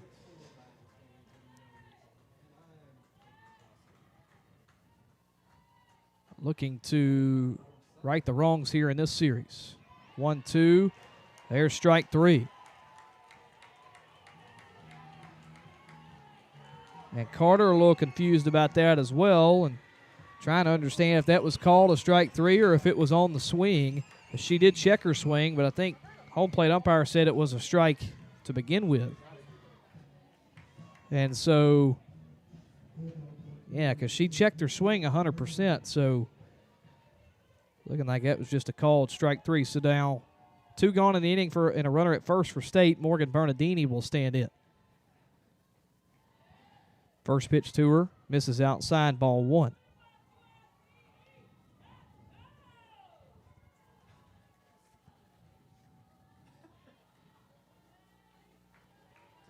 Bernardini 0 for 1 today, walked back in the 4th. That was last half inning. State was able to score in the 4th. 1-0. Line down the first baseline and foul. Count now evens, 1 ball and 1 strike.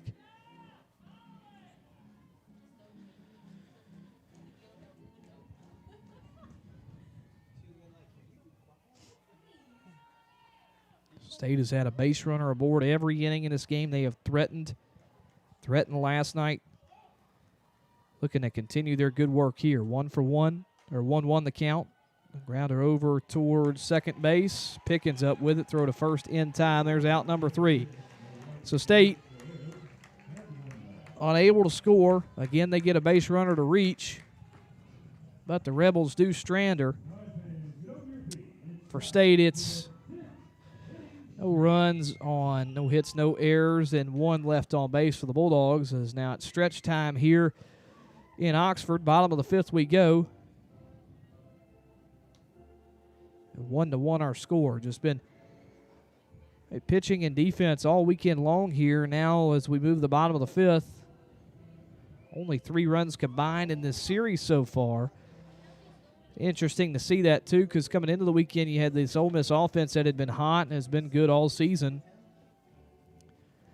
But again, against the pitching staff in Mississippi State that's been sharp all year.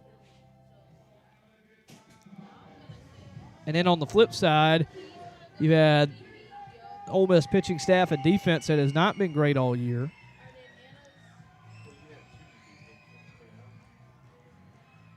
And a Mississippi State offense that is found their stride last weekend, but hadn't been the greatest all year.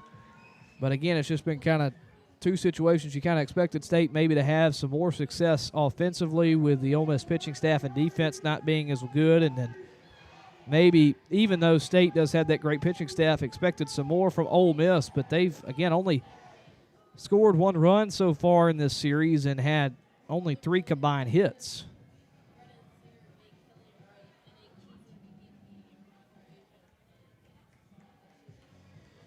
So State has made some changes in the outfield. Looks like just 1. So report the alignment to you as it stands right now. The battery for State, Rivera behind the plate, Gould in the circle. In the infield, Barbary at third, Styles at short. Romero at second base, Ernstus at first. In left field, it's Bernardini. In center, Bulldogs still staying with Greta Grassel now. In right field, it is Kinley Keller. Taylor Malvin leading off the inning for the Rebels. First pitch to her in there for a called strike 1.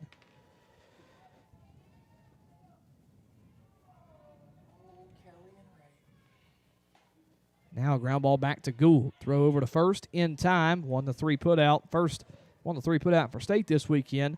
Little PFP action there for Gould, and one gone here in the Ole Miss half of the fifth.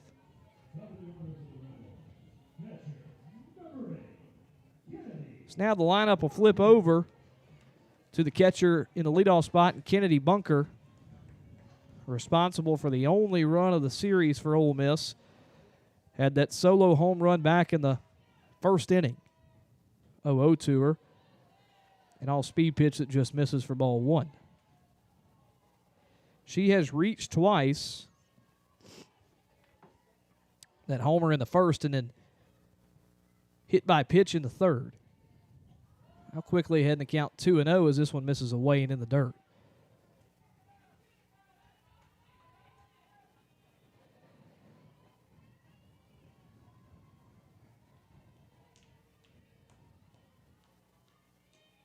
That one just missed high, and the count now 3-0. So Bunker well ahead in the count.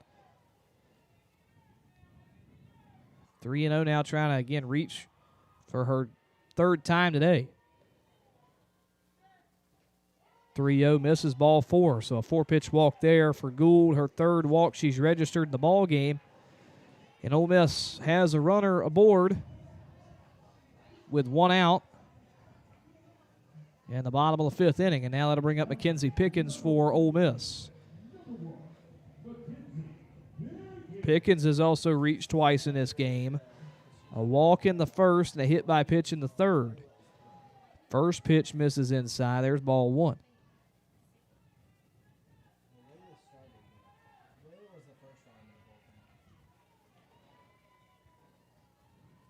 So 1-0 to Pickens.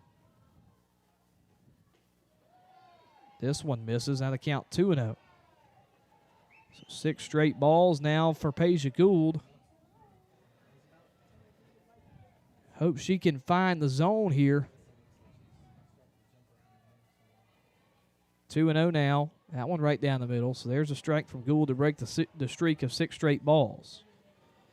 State has had pitchers loosening in the pen really since the second inning. Everett out there. You've seen Amon. I've seen Amon out there as well. There's a foul ball off the glove of Rivera. The count now 2-2, but you've seen Amon, Everett, even Faircloth loosening.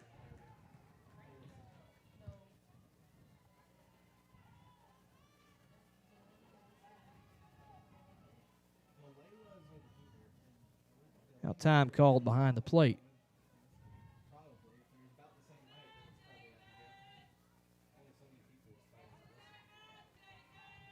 Seen also Abigail Stevens out there in the pen as well. So a plethora of arms for Mississippi State. This one misses. Now the count runs full at 3-2. Gould trying to work her way through this bottom of the fifth inning. Game tied at 1. State trying to take the series over Ole Miss tonight. 3-2. Misses high, ball 4.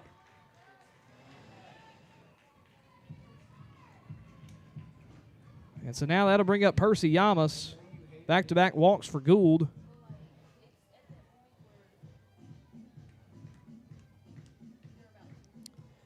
Ole Miss going to make a move out there at second base, go with a pinch runner.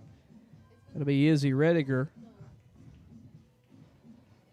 And I think Coach Samantha Ricketts might make a move from the pen. It looks like Delaney Everett's coming out, and I think we might see some relief work here from Delaney Everett, the new pitcher for Mississippi State.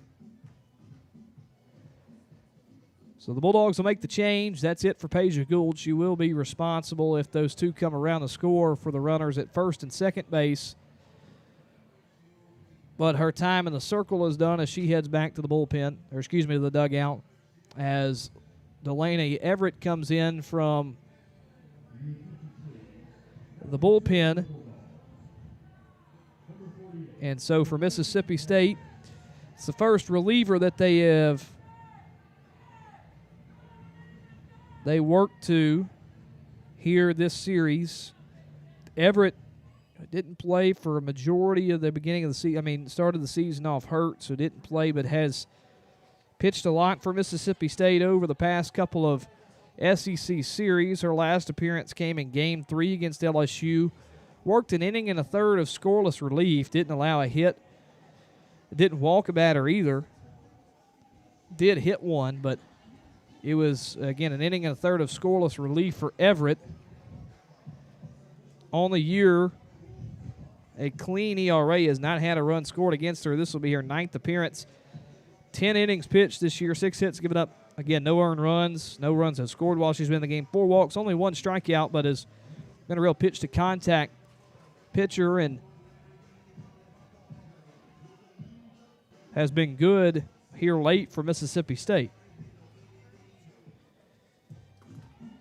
Last year was really solid in SEC play. Had a 10-2 record for Mississippi State as a whole.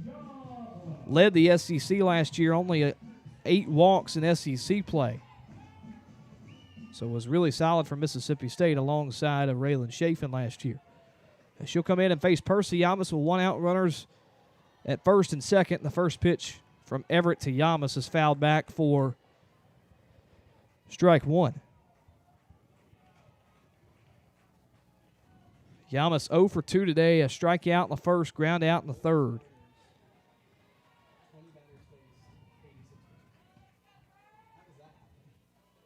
Oh, 1. Gets to the backstop, and Rivera able to grab it off the, as it comes back off the backstop, but lost it in the transition from her glove to her throwing hand. And so both runners move up to second and third, and Ole Miss trying to take the lead back. Runners at second and third, 1 out in the inning. 1-1 swing and a miss, strike 2. Everett powers that one past Yamas. 1-2 count. This would be a big out to get for Mississippi State.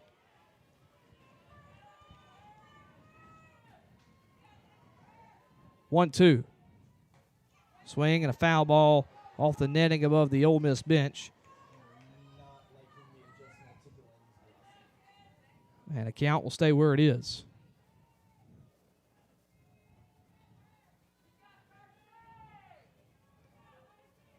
Dangerous Matty George as well, waiting in the on-deck circle for the Rebels, but it's Yamas at the plate right now, 1-2 the count. This one fouled high towards the left side and out of play. So a couple foul balls now in a row from Yamas. Infield for State, playing in. Romero playing a little bit back, protecting against the left side, or the left-handed hitter on the pull side. Line drive over to third, caught, and Barbary steps on the bag at third base to double off the runner. My goodness, what a huge play for Mississippi State. Everett comes in, able to get the first batter she sees out, and Barbary, proving why she's been an SEC All-Defensive Team player, able to catch it and step right on the bag, and Mississippi State will get out of the inning. My goodness, what a huge play there for the Bulldogs, and hopefully can be a momentum changer and give Mississippi State a lot of it heading into the 6th inning. Bulldogs and Rebels still tied at 1.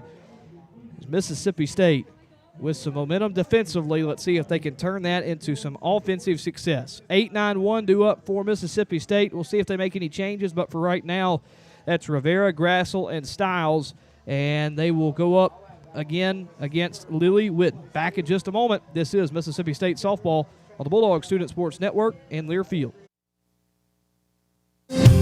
Everything is just a little easier when you feel at home. At Cadence Bank, we're proud to be part of your home team, and we never stop working to give you a competitive advantage. Stop by a branch or visit us online at cadencebank.com to learn more about how we're helping opportunity take shape for our community. There's a hit out to left field. This one is gone. Cadence Bank, a proud sponsor of Mississippi State Athletics. Equal opportunity lender, member FDIC. Hey fans, I know you'd do anything for a win on game day and an ice-cold Bud Light. Because whether you're tailgating in the parking lot or parked on the couch, sitting on your lucky stool at the bar, or standing in the fan section all game long, the clean, crisp taste of Bud Light turns a win into a win-win. And there's nothing easier to enjoy than that. Bud Light. Easy to drink, easy to enjoy. Enjoy responsibly. Anheuser-Busch Bud Light Beer, St. Louis, Missouri.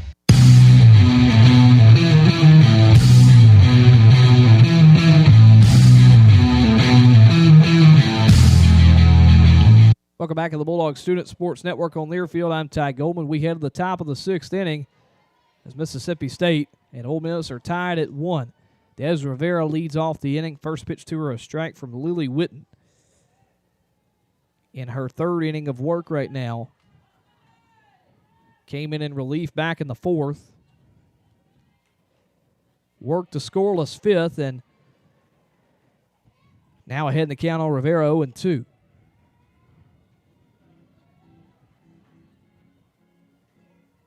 State's Nadia Barbary with a huge play to end the bottom of the 5th for Mississippi State. Skying in the air to grab the line drive, and this one sent into left center field all the way to the wall, into the gap. Rivera rounding for second, and a double for Des Rivera. And Mississippi State uses some of that defensive momentum from the bottom of the 5th and takes it into the top of the 6th. The Bulldogs a leadoff double to start things off here as they try and untie this ball game in game 2.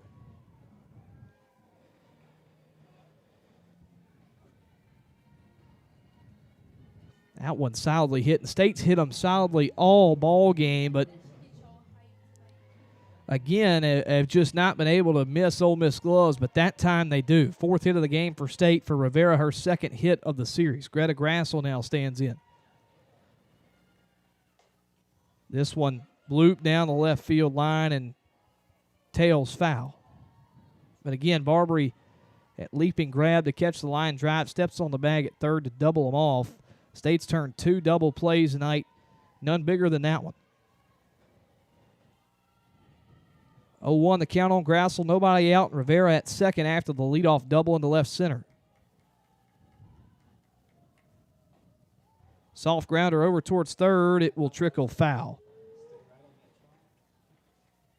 Probably would have been an infield single, too, if that one would have stayed fair. Thompson played it as if she just wanted to see it go foul, and it did. It would have been an infield single, though, for State, had it stayed in fair territory. Quickly, the count 0-2 on Grassel. Here's the pitch. Grounded over towards the left side. Throw from the shortstop in time. And I think State might challenge that. Grassel, with the speed down the first base line, made that play close, and Coach Samantha Ricketts is going to challenge the call at first base. And again, it's going to be a really, really close call as well.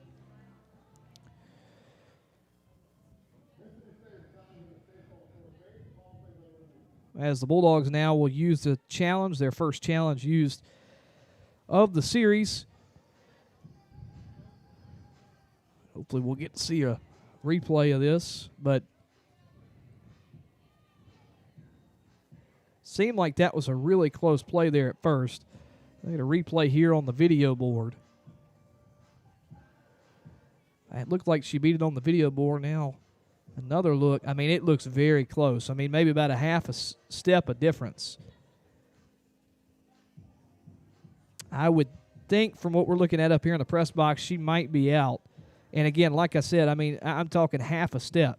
And yeah, looking at it here in the press box, she's going to be out. Ball in the glove. And that throw from short by Reesner beat Grassel's effort by, again, a half a step. So Ole Miss fans seeing it on the board here. It would have been a great start to the inning there for State. Already still a great start. Runner at 2nd with 1 out, but that back-to-back hits would have been big for the Bulldogs. Here's the call on the field. And they say what we already knew. Call is confirmed, and so State loses that challenge. Now Morgan Stiles will stand in as the lineup flips over for the Bulldogs. Still State in a great spot here, trying to untie this game.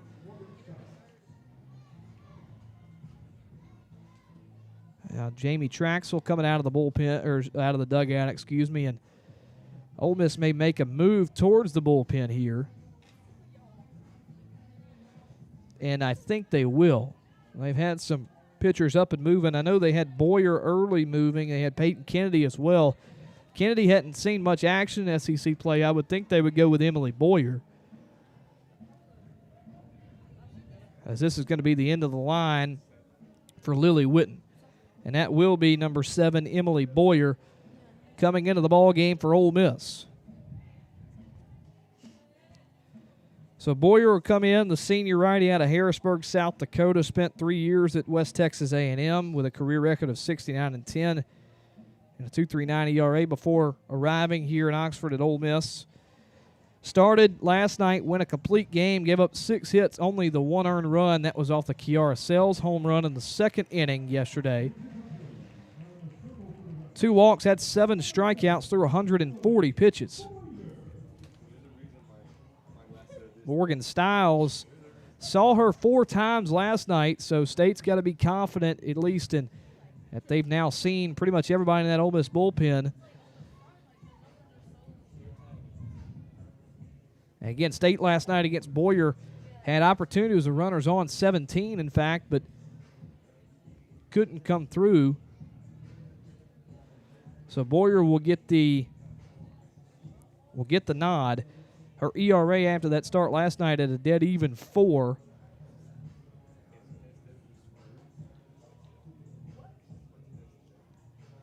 This will be her 30th appearance on the season. She's 9-12 after the loss last night. 140 innings pitched, 132 hits, giving up 89 runs, 80 of them earned, 79 walks, 125 strikeouts, which is the most on the Ole Miss roster, as well as she has the most strikeouts in SEC play on the Ole Miss roster as well. And so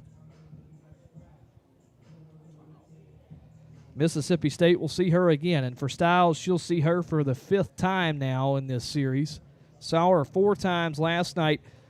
Did not collect a hit, but was able to reach on a walk.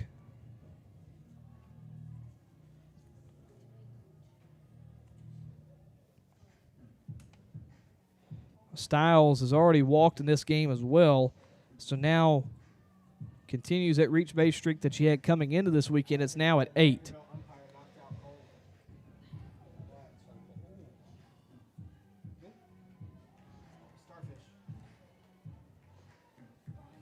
So Stiles will face off against Emily Boyer, runner at second for State with 1 out here in the top of the 6th inning. Bulldogs are tied with the Rebels at 1. First pitch to Stiles, misses high, ball 1. And again, this is the 3 pitchers we've seen tonight from Ole Miss. Really the main 3 they've thrown all year in SEC play. 1-0 to Stiles, misses high and away, ball 2.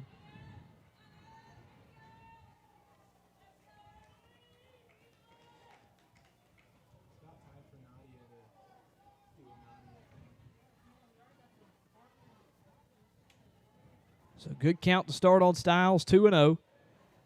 And now time call from Boyer in the circle.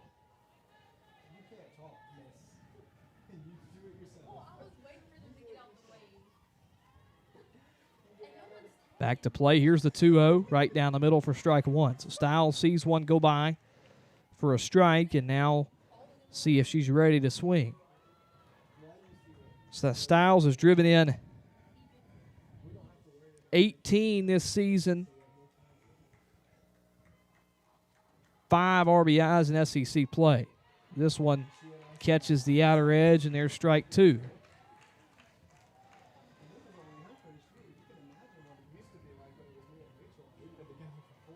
Stiles with a runner in scoring position this season, or runners in scoring position, a .410 average. Looking to avoid the strikeout here, the 2-2. Catches the outer half, strike 3.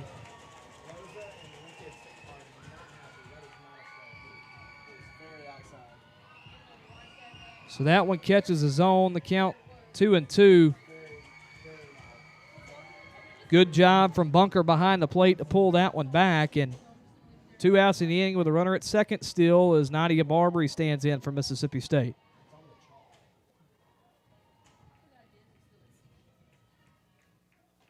First pitch to Barbary in there, called strike one.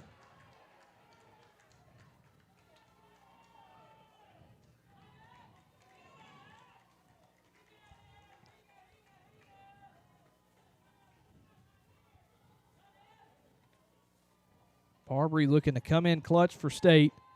This one misses away. And the count now 1-1. This season has driven in 37 for the Bulldogs. 8 in SEC play. This one down the line and foul. Most RBIs for State on the year. It's been State's best hitter in SEC play as well, but down on the count 1-2. State led off the inning with a double, but has since been retired 2 in a row. Barbary trying to keep the inning alive for State. 1-2. Misses away, ball 2, and the count evens.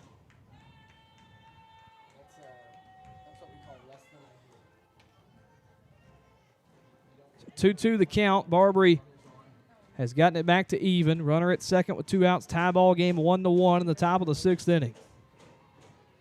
Big opportunity for the senior in Nadia Barbary. Swing and a miss, strike 3.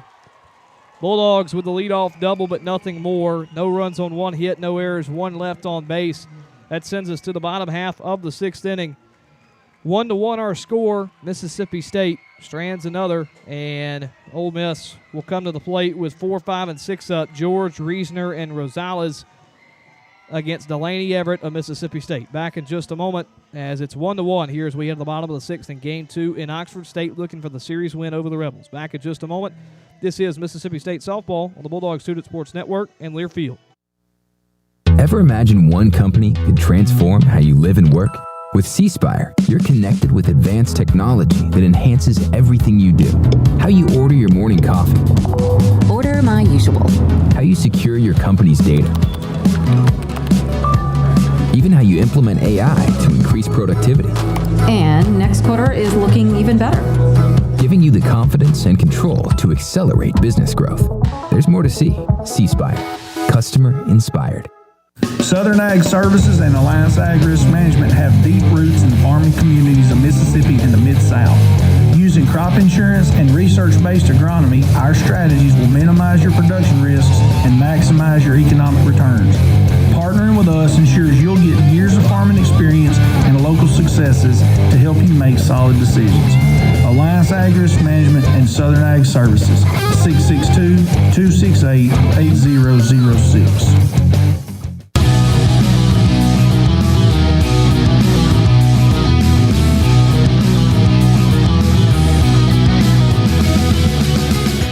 Welcome back to the Bulldog Student Sports Network on Learfield. We head to the bottom half of the 6th inning here in Oxford. Mississippi State and Ole Miss tied at 1 here in Game 2 as the Bulldogs trying to win the series over Ole Miss. But Ole Miss has been fought last night, fighting hard in this one. State has since fought back to take or tie the ball game. Trailed 1-0 after the first inning, but they scored 1 in the 4th, and so we're dead even here as Maddie George leads off the inning against Delaney Everett of Mississippi State. Working in her 2nd inning of relief work, came in, saw Percy Yamas, and got her to line out and line into a double play to end the scoring threat for Ole Miss. They left runners at 2nd and 3rd. First pitch to George, misses low and inside for ball 1.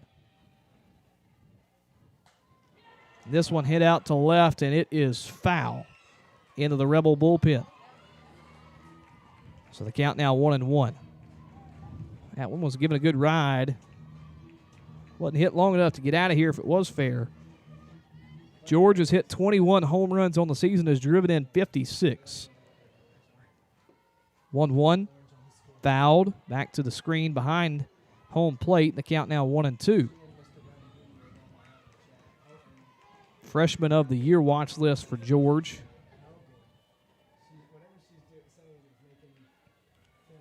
A freshman out of Leander, Texas. 1-2.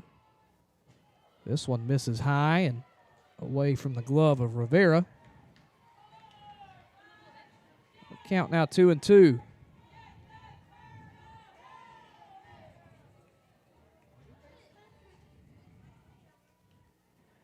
Base is empty with nobody out. George, the leadoff batter. 2-2 to her. Hit to left center. Ranging over is Bernardini, and she can't make the grab. It's off her glove. George in the second base. A leadoff double for the Rebels, just like State had in the top of the second inning. Or sixth inning, excuse me. And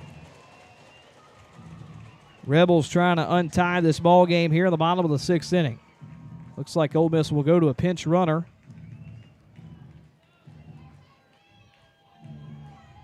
As Cassie Reesner stands in. We'll see who Ole Miss goes to.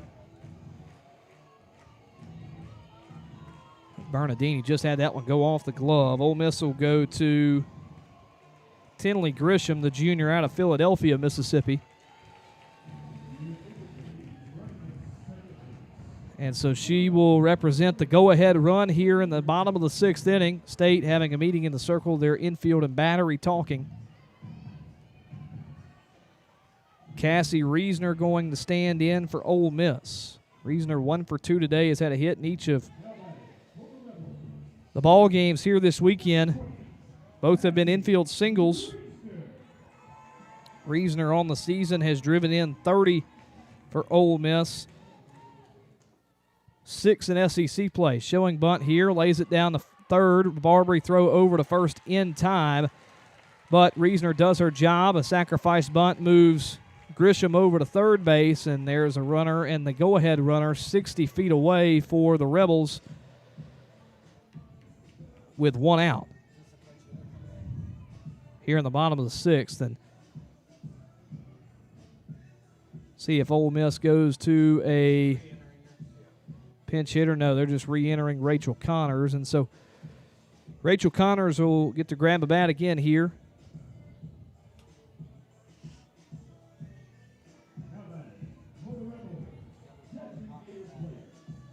And an opportunity for her to drive in the go-ahead run. Had a couple RBIs last weekend at Auburn. This would be a huge one. State playing with the corners in and really the infield in as well. Corners closer. That first pitch a strike. 0-1 now to Connors. Corner infielders playing heavily in, and middle infielders starting even with the second base back. This one misses away. The count now 1-1.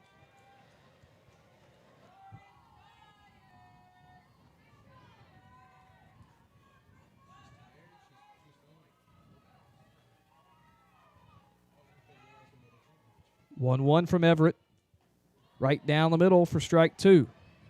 So again, this would be a huge out to get for Mississippi State. Kind of eliminate the sacrifice fly opportunity for Ole Miss. One out in the inning, a runner at third. Tie ball game 1-1, bottom of the sixth. 1-2 to Connors. Swing and a miss, strike three. Big strikeout from Delaney Everett. You needed that right there. And there's two gone here in the bottom of the sixth inning. Mississippi State trying to keep a run off the board. State led off the top of the sixth with a double. They could not score. Ole Miss led off the bottom of the sixth here with a double. And State trying to make them not be able to score. It's Leilana Applin who will stand in for Ole Miss. First pitch to her. Catches the outside corner for strike one. Applin has struck out 2 times in the ball game. 0 for 2 in game 2. 0-1. Up the middle, through into center field. 1 run will score for Ole Miss. Sliding is Grassel, and she'll make the grab, throws it into second base, but it's an RBI double for Applin, and the Rebels have taken the lead 2-1 here in the bottom of the sixth inning. And so Applin who has struggled this weekend, was previously 0 for 4 before that at bat. Had 2 strikeouts today. But drives the go-ahead run in here in the 6th. And Ole Miss has taken a 2-1 lead over Mississippi State. I think Ole Miss is going to go with a pinch hitter. That will be number 23, Taylor Roman.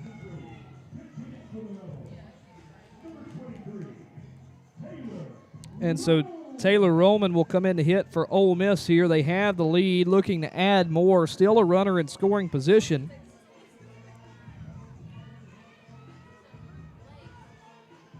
As Mississippi State trails 2-1.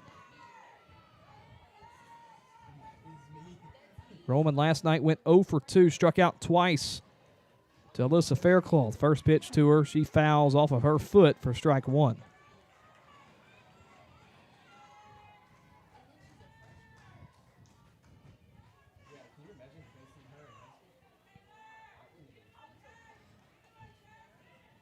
Oh, 1 to Roman. Swinging another foul tip. There's strike 2. Everett right there surrenders her first run of the season. Clutch hit for Applin for Ole Miss. 2-1 Rebels in the bottom of the 6th.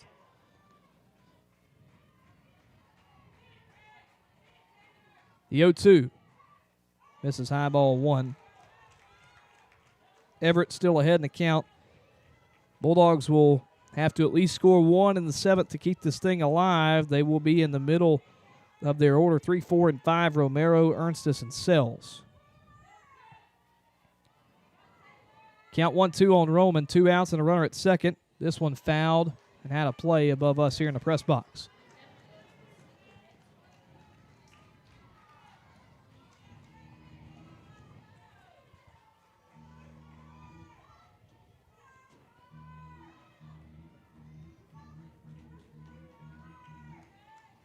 Two-strike count on Roman. Everett trying to get State back up in the box. This one fouled away, and Roman has fouled a couple pitches off here, staying alive. As the Rebels look to add to their lead.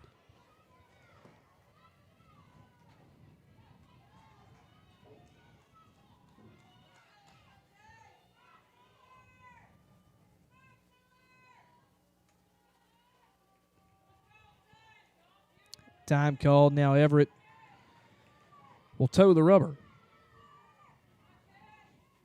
1-2. Good take there from Roman as it just misses. Count now evens, 2 balls and 2 strikes.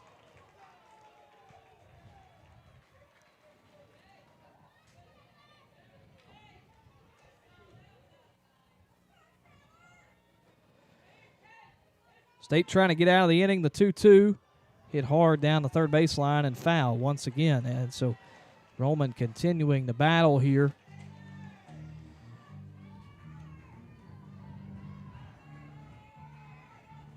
Everett just trying to give Mississippi State an opportunity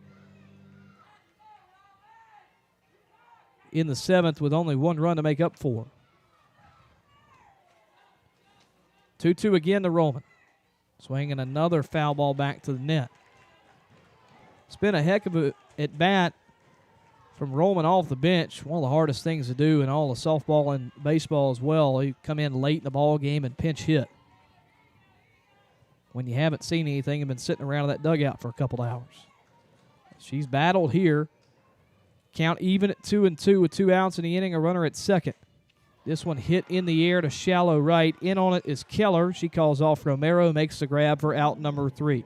But Ole Miss takes the lead over Mississippi State. A clutch 2-out RBI double from Leilana Applin drives in the go-ahead run, and the Bulldogs have some work to do in the top of the 7th inning. Mississippi State trails 2-1 as we go to the top of the 7th. Bulldogs looking to tie the ball game or maybe take the lead in the top of the 7th, but they got to do it. 3 outs to work with. 2-1 our score. Ole Miss on top. Be back in just a moment for the top of the 7th. This is Mississippi State softball on the Bulldog Student Sports Network in Learfield. Trey Willis, shortstop. Marshall Jones, first baseman. Alex Philbin, center fielder. Hi, I'm Tim from C Spire. Am I in the right place? It always pays to have the right players on your team.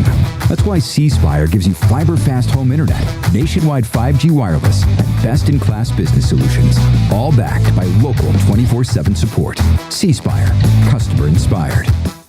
Hi, I'm Jake Mangum. Life is about making the most of your at-bats. So if you struck out looking for auto insurance, give Mississippi Farm Bureau Insurance a shot. Farm Bureau Insurance is offering huge discounts on their auto rates. In fact, over the last 12 months, Farm Bureau Insurance has taken 3 rate reductions. Talk about coming through in the clutch. So if you were with us before, you're new to Farm Bureau, it's time to come home. Visit msfbins.com to find great new rates on auto insurance. And go with the home team.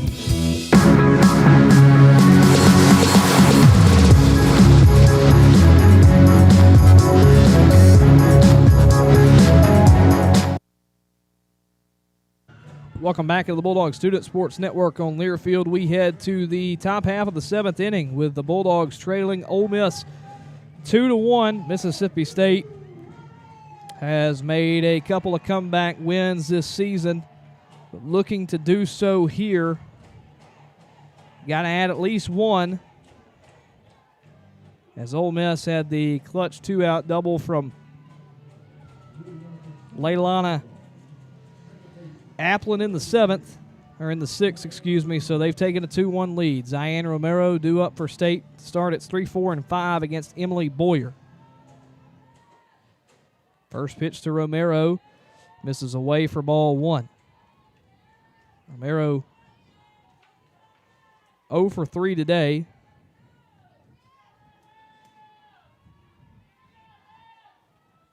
Had 2 hits yesterday, both coming off of Boyer. A time called.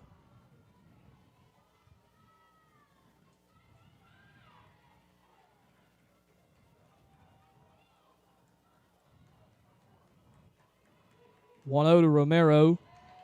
Catches the outer half for strike 1. The State had 2 come from behind wins last weekend against LSU in games 1 and 2. Trailed 1-0 in those ball games. Trailed 1-0 earlier in this one. Now they trail 2-1. 1-1 to Romero. In there, called strike 2. Ties are up right there.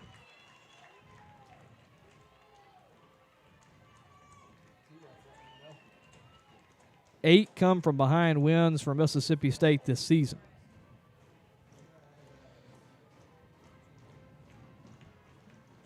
State, though, has not won a game this year when they've trailed after 6. 1-2. Misses away. The count now 2-2.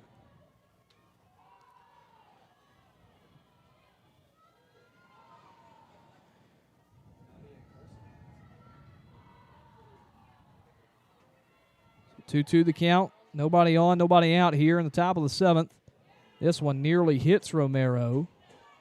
She's thinking that it did, trying to convince a home plate umpire, and the count runs full now at 3-2.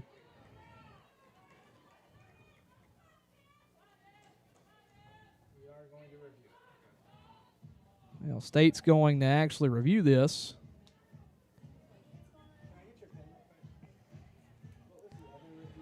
And so this will be the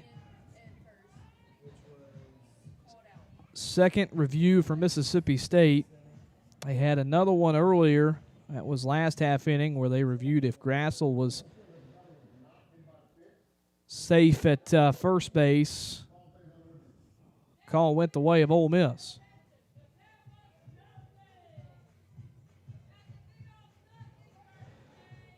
Looking real quick, they got it on the video board.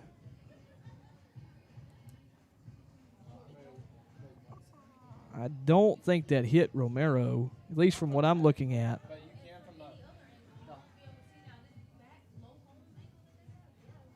It's close, but I don't think that hit Romero. And if it didn't, it just missed by a couple of inches. Hopefully this call gets overturned. Remember, the call on the field was just a ball gets overturned, State would have a leadoff runner aboard here, trying to come back down 2-1 in the top of the 7th.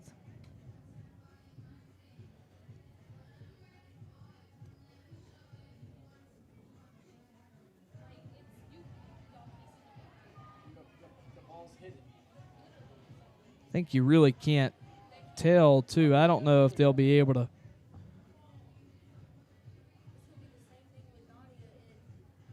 Looking at some reviews here in the press box. I mean, it's close. Almost looks like it hits the back elbow there. But then again, it's very hard to tell as well. I don't know if they would have enough to overturn it. But what it would look one more time, looks close as we'll get the call here. There's no hit by pitch, so the ruling on the field is confirmed. Again, that was very close. Missed her maybe by an inch. Romero still a chance to reach. 3-2 the count on her.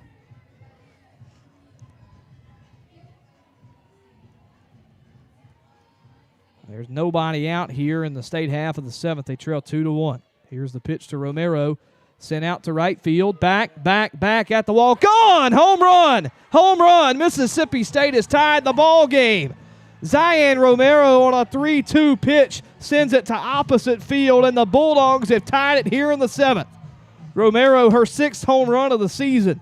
Mississippi State comes back from the dead. The Bulldogs have tied it at 2. My goodness, back-to-back weekends for Zion Romero with a home run. Had one in Game 2 against LSU last weekend. Has one here in Game 2 against Ole Miss.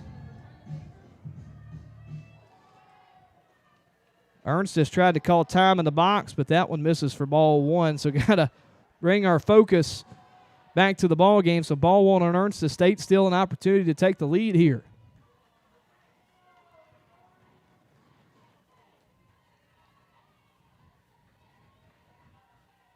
One-0 to Ernstus. Sent in the center, but straight away. Malvin doesn't have to move much, and there's out number 1.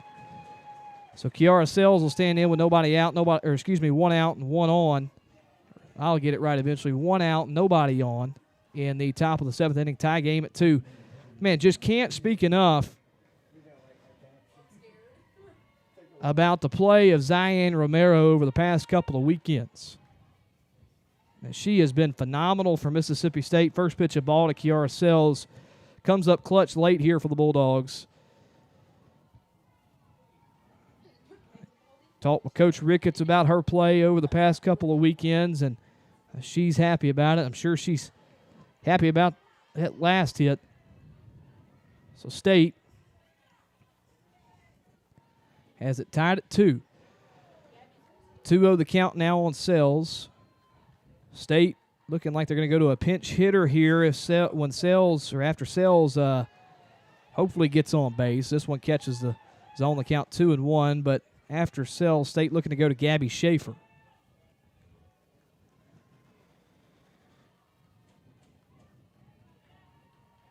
Two 2-1 to Sells, off speed in there, called strike 2. Sells just couldn't quite pull the trigger on that one. Sells 1 for 2 today. Has reached twice, though. A single in the first, walk back in the 5th. 2-2. Hit softly in the air over towards the right side of the infield, and Yamas makes a couple steps over to her right and makes the grab for out number 2. So after the game-tying home run into right field, Ole Miss has retired 2 straight for MSU.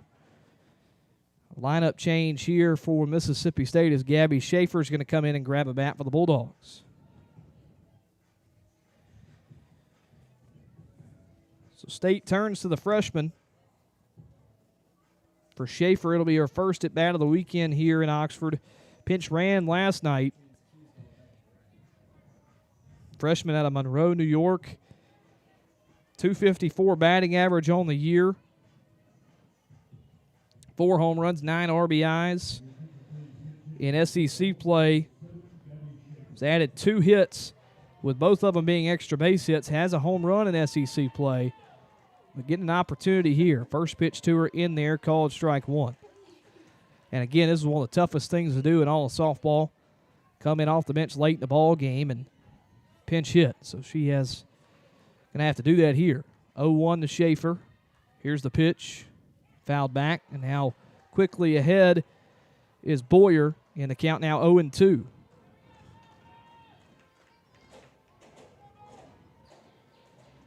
So State trying to keep the inning alive and make the full comeback. They've tied the game at 2 off of a home run from Romero. Here's the 0-2 to Schaefer. It's fouled high and out of play. And the count will stay where it is. Ole Miss has 9-1-2 to up Malvin, Bunker, and Pickens in the bottom of the 7th inning. Bulldogs would love to get to the bottom of the 7th with a lead. 0-2 to Schaefer. Misses away, ball 1. Bernardini in the on-deck circle for the Bulldogs.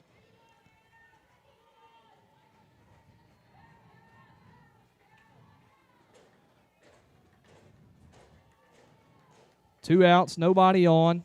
1-2 to Schaefer. Here's the pitch. Grounder over to short. Reasoner up with it. Throw over. In timeout number 3 is recorded.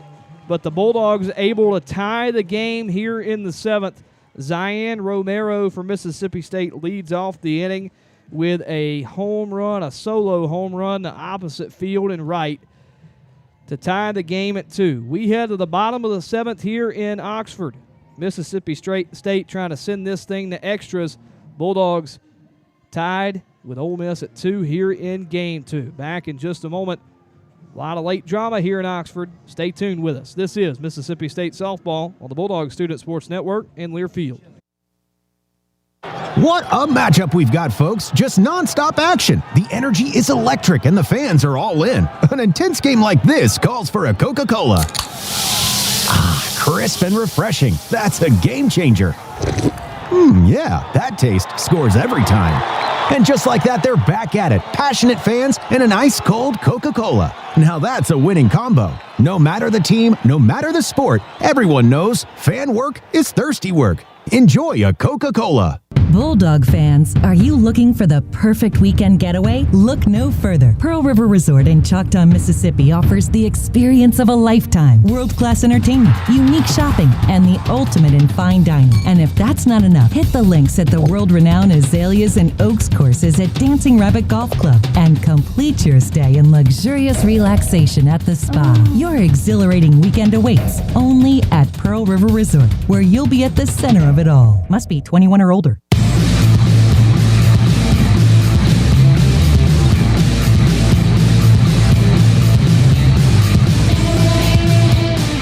Welcome back to the Bulldog Student Sports Network on Learfield. The bottom of the 7th we go here in Oxford.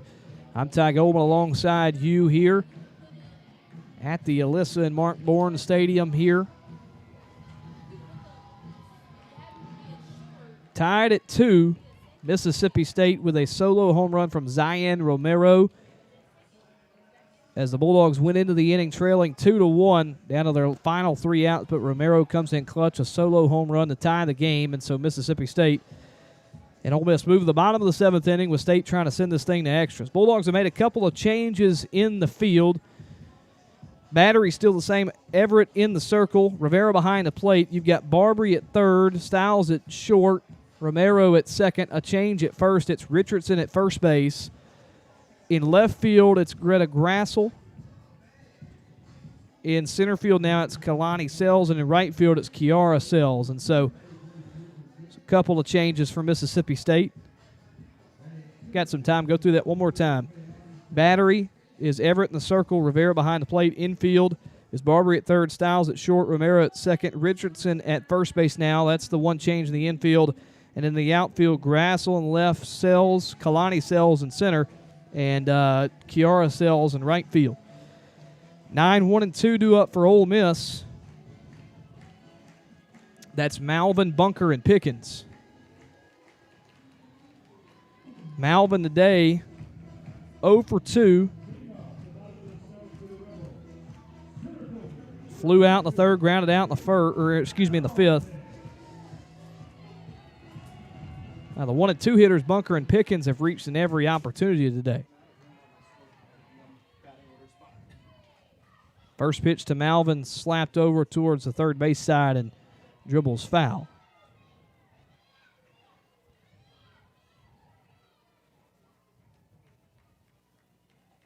That'll be enough to switch softballs here.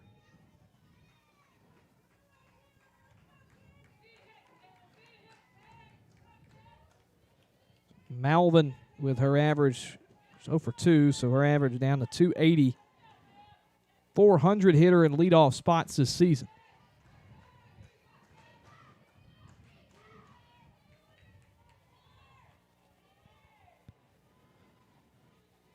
Oh, 1 the count on her. Here's the pitch. Misses away. Ball 1. Each team has had 2 reach in leadoff spots today. State 2 for 7. Ole Miss with their 7th leadoff batter up right now in the bottom of the 7th inning. They're 2 for 6. 1-1 to Malvin. Slap down the third base line and foul. That one was hit solidly, but Slice is foul, and so now Everett ahead in the count 1-2.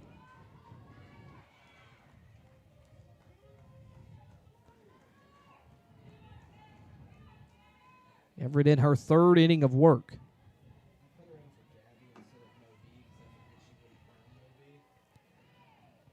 One, 2 to Malvin.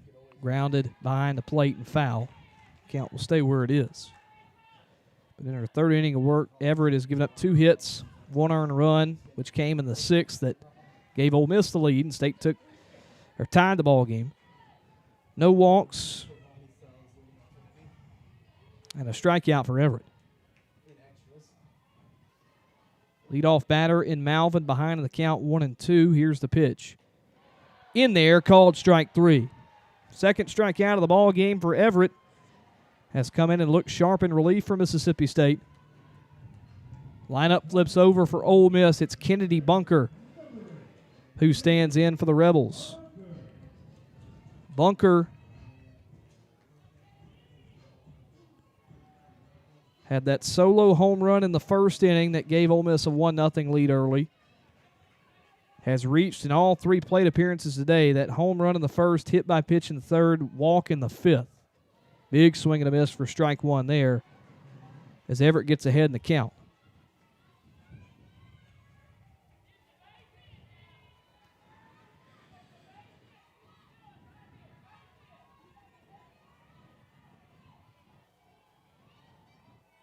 Oh, 1 to Bunker. Misses high. Ball 1.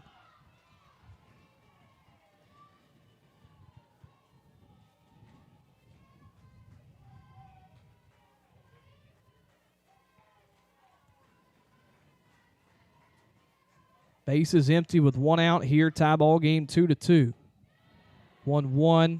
Home plate umpire says Bunker went around, and so check swing strike at the count now 1-2.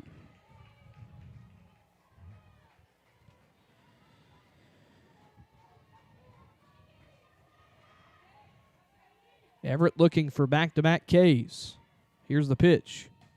Swing and a foul ball off the top of the roof. It'll carry him back into the stands, and fan with a grab over there. Count stays where it is at 1-2. Pickens in the on-deck circle. She has also reached in every plate appearance today as well. 1-2 to Bunker. Foul to the netting over the Ole Miss dugout.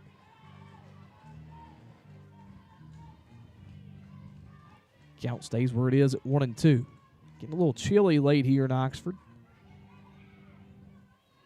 Supposed to be a little cold all weekend.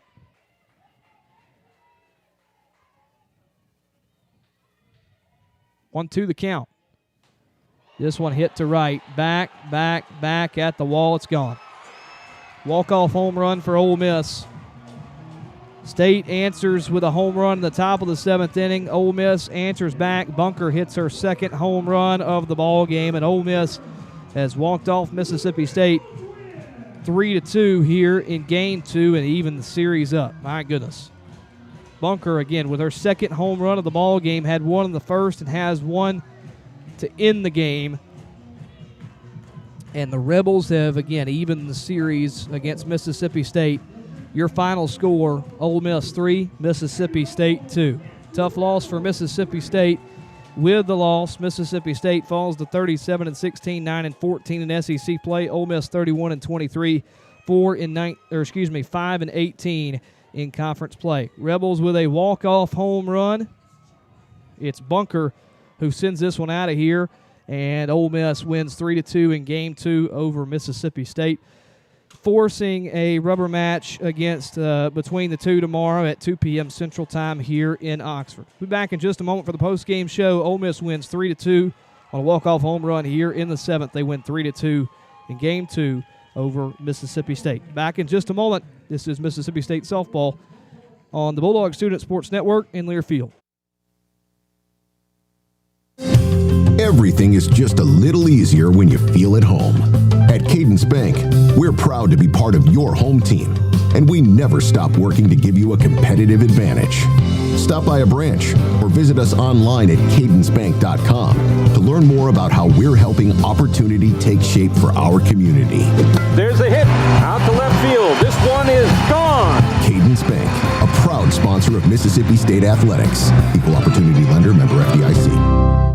I'm Jake Mangum. A great team knows how to gel and only gets better over time. Kind of like auto insurance for Farm Bureau Insurance. Over the last 12 months, auto rates have had 2 reductions. And after February 15th, 2026, members will see another reduction of 5%. If you aren't already on the team, there's no better time to join Farm Bureau. Visit msfbins.com to find great new rates on auto insurance, or contact your local agent to get more details on how you can save.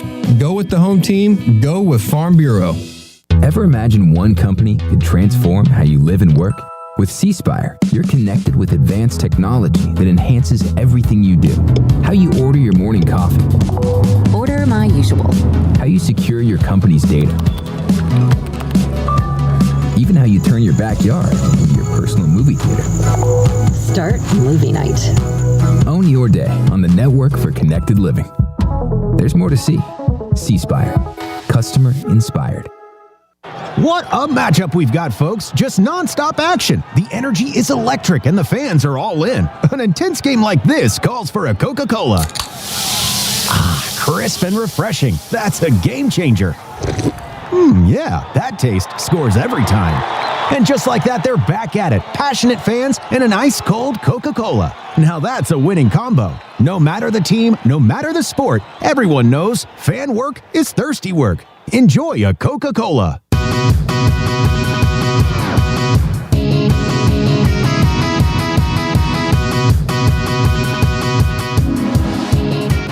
Welcome back to the Bulldog Student Sports Network on Learfield, and our post-game show as Mississippi State falls in Game 2 to Ole Miss 3-2, a walk-off home run for the Rebels. And the Rebels even the series with Mississippi State. It's Kennedy Bunker with 2 home runs in the ball game, one to start the hitting off for Ole Miss and one to finish the hitting off for Ole Miss. As she comes up with a solo home run, walk-off home run in the right field, and so the Rebels defeat the Bulldogs in Game 2, 3-2. Again, with the loss, State falls to 37-16, 9-14 in the Southeastern Conference. Ole Miss with a win moves to 31-23 and 5-18 in conference play. Losing pitcher in the ball game is going to be Delaney Everett. So with that, Everett moves to 1-1 on the year. She did not start the game, but came in relief late. Went 2 full innings of work. 2 innings pitched, three hits, giving up 2 runs. Both of them earned. No walks and 2 strikeouts. Faced 8 batters through 38 total pitches. And Peja Gould was the starter for Mississippi State. Had relief from Everett. Gould went 4 1/3 innings, gave up 2 hits, 1 run, and it was earned 4 walks and 5 strikeouts. Faced 20 batters and threw 86 pitches, and so she was the starter. But the loss goes to Delaney Everett of Mississippi State and she moves or falls to 1-1 on the year. Looking at the winning pitcher for Ole Miss, that goes to Emily Boyer. Boyer with the win moves to 10-12. She came in late, was the last pitcher used for Ole Miss, and was the winning pitcher for the Rebels. 1 2/3 innings pitched for her, 1 hit, and 1 run given up. It was earned. That was the home run from Zion Romero. No walks, 2 strikeouts, and faced 6 Bulldog batters through 28 pitches. So she is the winning pitcher. Ole Miss also went with 2 others. Kyra Aycock had the start. No decision for her. Went 3 2/3 of an inning. Or 3 2/3 of an inning, 3 hits, 1 run. It was earned, 6 walks, 1 strikeout through 86 pitches, faced 20 batters. And then Lily Witten came in the middle of the game in relief and went an inning and 2/3. And if you hear that behind me, apologize. Ole Miss doing a fireworks show tonight, so apologize for that. But an inning and 2/3 for Witten tonight. 1 hit, giving up no earned runs. No runs scored while she was in the game. 1 walk, 1 strikeout. And faced 7 batters through 26 total pitches. And so she came in mid-relief. But the win goes to Emily Boyer, who, again, moves to 10-12 with the win tonight over Mississippi State. So the look again, winning pitcher, Emily Boyer, losing pitcher, Delaney Everett. So, yeah, there's that. So, 3-2 the final. Ole Miss wins. Kennedy Bunker, probably, I would say, the player of the game there. I mean, just 2 clutch home runs for Ole Miss. Reached in every plate appearance tonight as well. Was able to draw a walk. So, able to draw a hit by pitch as well. And has the walk-off home run to win the ball game over Mississippi State. Looking at the final line score, first for Ole Miss, they score 3 runs, 1 apiece in each inning that they scored. 1 in the first, you had 1 in the 6th and 1 in the 7th, so 3 runs on 5 hits, no errors. Ole Miss left 6 on base tonight. For Mississippi State, 2 runs scored in the 4th, so you had 2 runs in total, 1 scored in the 4th, 1 scored in the 7th, so 2 runs on 5 hits, no errors. Bulldogs left 10 on tonight. So that's something I wanted to get to, and something, again, that State's struggled with all year, but they have struggled with it again tonight. Again, State left 10 on base tonight. Bulldogs with runners on base tonight were 1 for 12. They were 1 for 16 last night, so that's 2 for 28 over the first 2 ball games here between Mississippi State and Ole Miss and Oxford. 2 for 28 with runners on. They went 1 for 6 with runners in scoring position as well. Went 0 for 9 last night, so 1 for 15 with runners in scoring position throughout the first 2 games of this series, and 2 for 28 with runners on between the first 2 games of this series. So that's something that you needed to see improve today. It did not, and State has left a lot of runs on the board in this series, and so they're going to have to find a way tomorrow. Again, they've seen all 3 of the main pitchers for Ole Miss, and again, so has Ole Miss. But State's seen all 3 of them, so really got to find a way to battle against all 3 of those, or whoever they see tomorrow, and find a way to score with runners on. I mean, State has just left a lot in the chamber throughout these first 2 ball games here in Oxford, and you kind of feel like State should have 2 wins, and last night too, you feel like State should have won by more.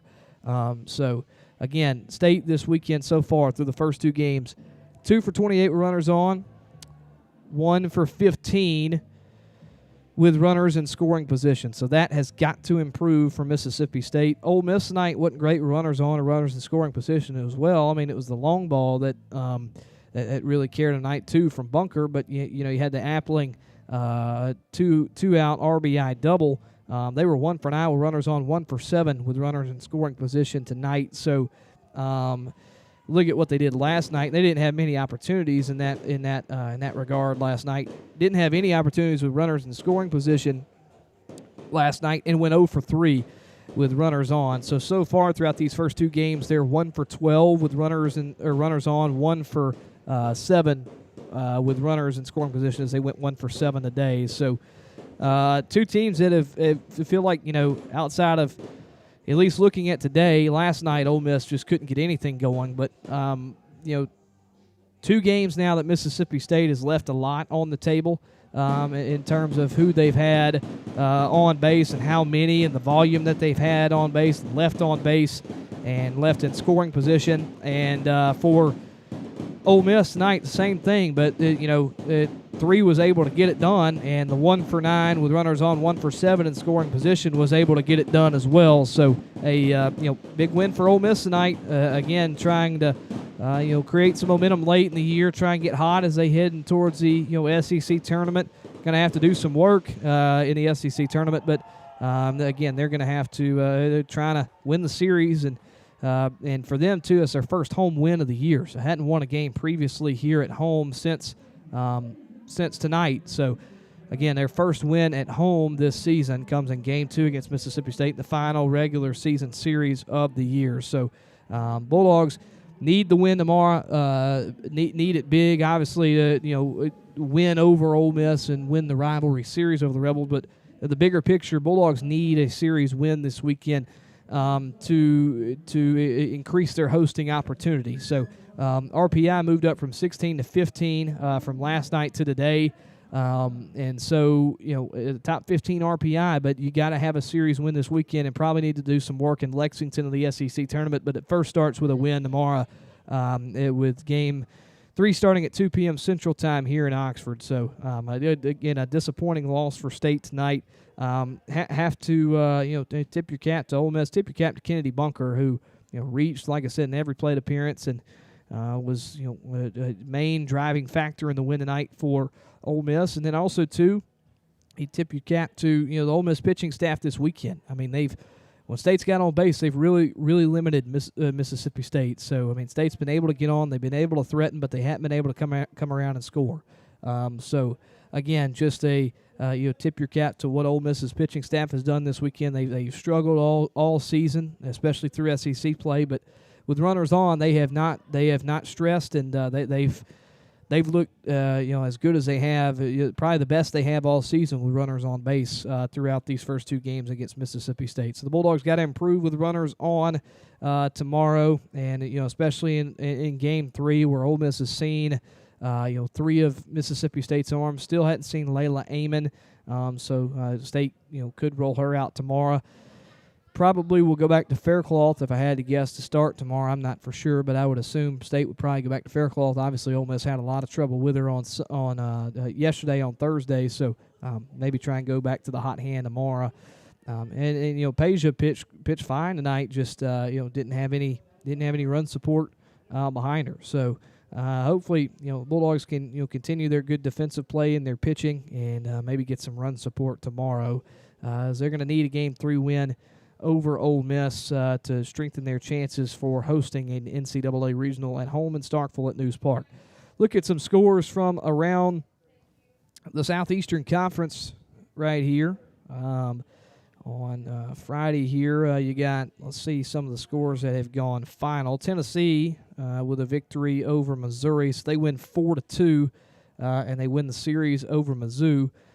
Georgia with a 10-9 win over Florida tonight, and they powered by a 7-run 5th inning. Georgia trailed at one point in the ball game 7-2, and after going into the bottom of the 3rd, they trailed 7-2.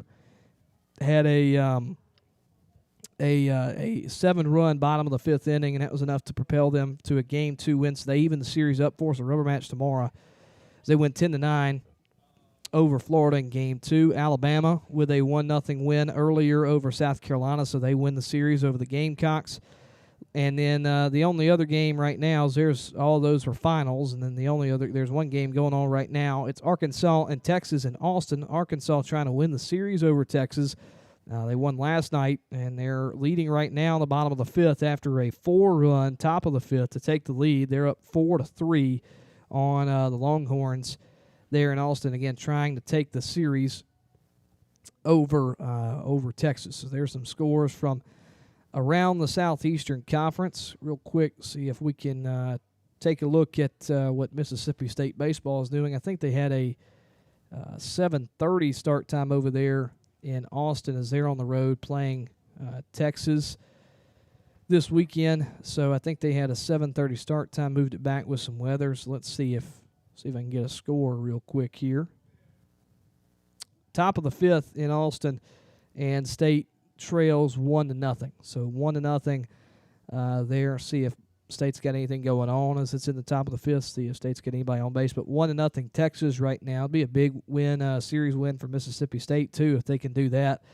Bulldogs again top of the fifth, down 1-0. It started off the inning of Bryce Chance singles, so nobody out and 1 on for Mississippi State as they look to tie the game or take the lead in the top of the fifth. So if you want to go over and listen on still on hailstate.com and the Hail State app, you can listen to Neil Price call the ball game there, and hopefully Mississippi State baseball can take game 1 over Texas, the big series in Austin. First time Mississippi State's gone back to Austin, I believe, since 1983. So be a big series this weekend, a top 10 series for Mississippi State. So again, your final score here in Oxford: Ole Miss 3, Mississippi State 2. The Rebels take game 2 over Mississippi State and force a rubber match game 3 tomorrow afternoon here in Oxford. Again, you can tune in on hailstate.com and the Hail State app tomorrow. Pre-game is going to start at 1:45 p.m. Central Time, and first pitch set for 2 p.m. Central Time between State and Ole Miss. You can tune in on hailstate.com and the Hail State app, or you can tune in on YouTube with the Bulldog Student Sports Network on YouTube. Whatever you please. You can get the link for the hailstate.com stream on all socials for Hail State Softball. That's Hail State SB on Instagram, X, and Facebook. And then also you can get the link for our YouTube stream on our socials on the Bulldog Student Sports Network, on X at BSSN_MSU, on Instagram at Bulldog Student Sports Network. And then if you go to our YouTube, I'd appreciate if you could subscribe to us as well. Click that notification bell. You get instant notifications of when we go live broadcasting Mississippi State athletic events. Tough loss for Mississippi State tonight, a walk-off home run for Ole Miss, as it's Kennedy Bunker, the walk-off hero for the Rebels, and Ole Miss ties the series up a game apiece. Rubber match game 3 set for 2 p.m. Central Time tomorrow here in Oxford. Look forward to broadcasting that one to you in a game that Mississippi State needs a win. Rebels win 3-2 in game 2, walk-off win. See you tomorrow. Everybody have a great rest of your night. And I'm Ty Goldman signing off again. Everybody have a great rest of your night, and Hail State. From Learfield, you've been listening to Mississippi State Softball on the Bulldog Sports Network. Mississippi State Softball has been sponsored by C Spire, customer inspired. The preceding has been a Learfield presentation of the Bulldog Sports Network.